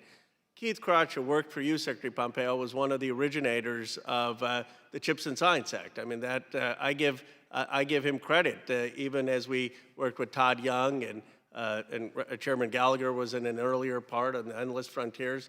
And we did that for chips. Can we do that for steel, which is to say the next generation of steel, which is going to be direct reduction impact in Toledo or hydrogen?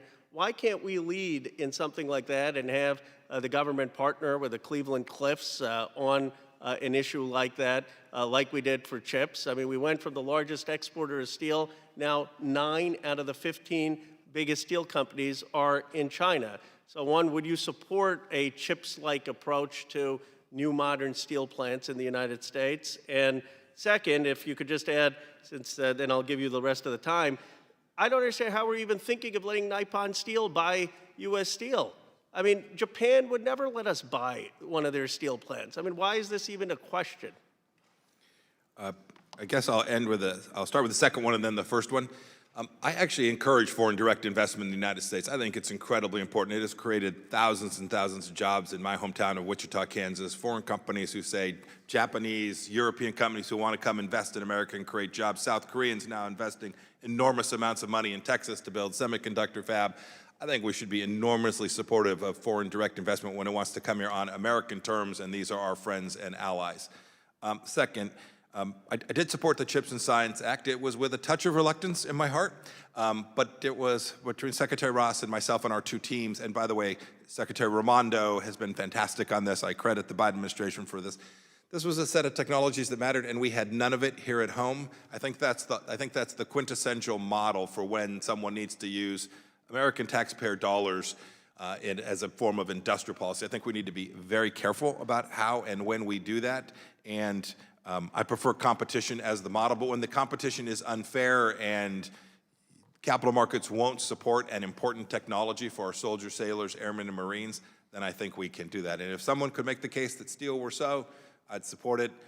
I wonder if those industrial metals don't end up, if you put a tariff on them or a tax on them, if it doesn't end up costing the American industry more than it gains them. Gentlemen's time expired. We have 4 minutes to do Molinar, Whitman, and Steele.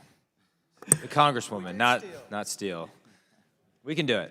We're going to lead off with Molinar. And all right, gentlemen, thank you, and I will be very quick. Appreciate your service. There is a Chinese company building an electric vehicle battery plant in my district. As part of the project, they plan to bring 20 to 50 Chinese nationals to Michigan. What do you feel are the odds of those nationals may engage in espionage for the CCP while they're in the United States? I know you've both been involved in looking at these kinds of things. Secretary Pompeo, you were issuing work visas to Chinese nationals as part of the State Department. I wondered if you'd both comment on that.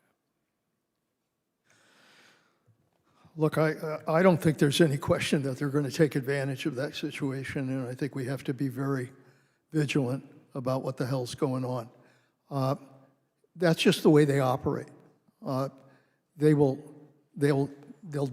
establish a manufacturing unit, they'll establish whatever they can, and then they will use that for their own intelligence purposes, they will use that for their own economic purposes, they'll use it to be able to gain the kind of advantages that they want that are counter frankly, to the interests of the United States.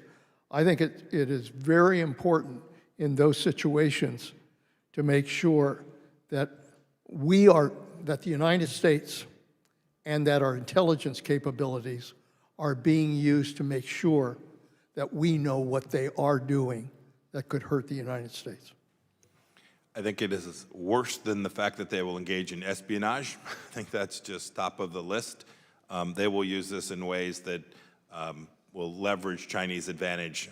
These plants are deeply dangerous to our national security and ought not be built. Thank you. And then one last question. One of the concerns, you've talked about the Belt and Road initiatives, China spreading money around. One of the concerns I've had is in some of our, like in the Inflation Reduction Act, we provide green energy tax credits. This company would actually likely be applying for a green energy tax credit, so we could actually be supplying American taxpayer dollars to fund this project. Do you have any thoughts on that? Yes, I'm against it. Trying to be quick. It's a. Yeah, thank you. By the way, it's not just that. You cite a good example, a marquee example, one that's been very public. There are dozens of these taking place, and I promise you, the Chinese Communist Party is not subsidizing American companies that are acting in America's interests inside of China that benefit the United States of America. Thank you. Secretary Panetta? Look, I think we have to obviously be innovative in the way we use economic assistance, but we also have to be careful in the way we do it. And I think if we're going to provide funds, we better make damn sure they're not being used for purposes that undermine our national security. Great. Thank you both very much. I yield back, Mr. Mr. Whitman? Thank you, Mr. Chairman. Secretary Pompeo, Secretary Panetta, thanks again for your service to our nation. You both have had extensive experience as cabinet members in dealing with the CCP. So you have that direct experience, and you see where things are today.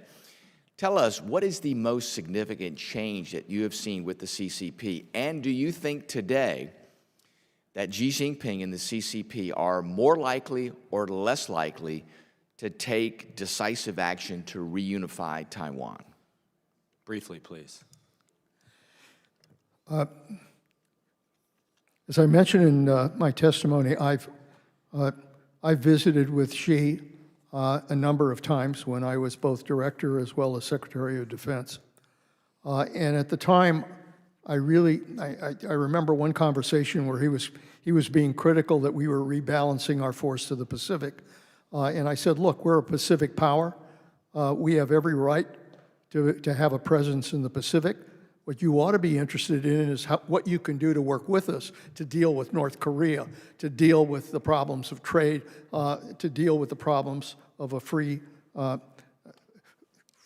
sea approach to trafficking and to our Navy. And he said something about, yeah, if we could work together, we could develop peace and prosperity. That was the Xi that I saw, but he's changed. There's no question about it. And we could talk about the reasons. There are a lot of reasons why it's happened, but there's no question in my mind that Xi has been cornered in a number of ways, both in the way he dealt with COVID as well as the way he's dealing with his economy. There is one fundamental focus that Xi has. It's on China. It's on China. And his problem right now is that China is eroding from under him. And I think that makes him more dangerous, not less. I'd concur. Secretary Panetta dealt with a very different Xi Jinping than we dealt with. Over time, he changed, his objective changed. He accreted more power, I think, gave him more freedom to move, and I think it's much more likely that he will continue his, if not militarily, his political efforts to bring political control to Taiwan. Quickly, Ms. Thank you, Steele. Mr. Chairman. We've heard U.S. Steel here. Go ahead. Both secretaries came from California, and especially for Secretary Pompeo, you actually came from my district, the city of Fountain Valley, and thank you for coming out today. I wish I have a little time, but you know what, since I'm a junior member, and you know what, don't have time, but I just want to say thank you. Great. We appreciate that. Thank you to both of our witnesses in what was almost a perfect hearing, but graded against the curve of Congress. We're still doing pretty well. And questions for the record are due 1 week from today. And with that, the committee is adjourned. No selfies with the witnesses. They got to go.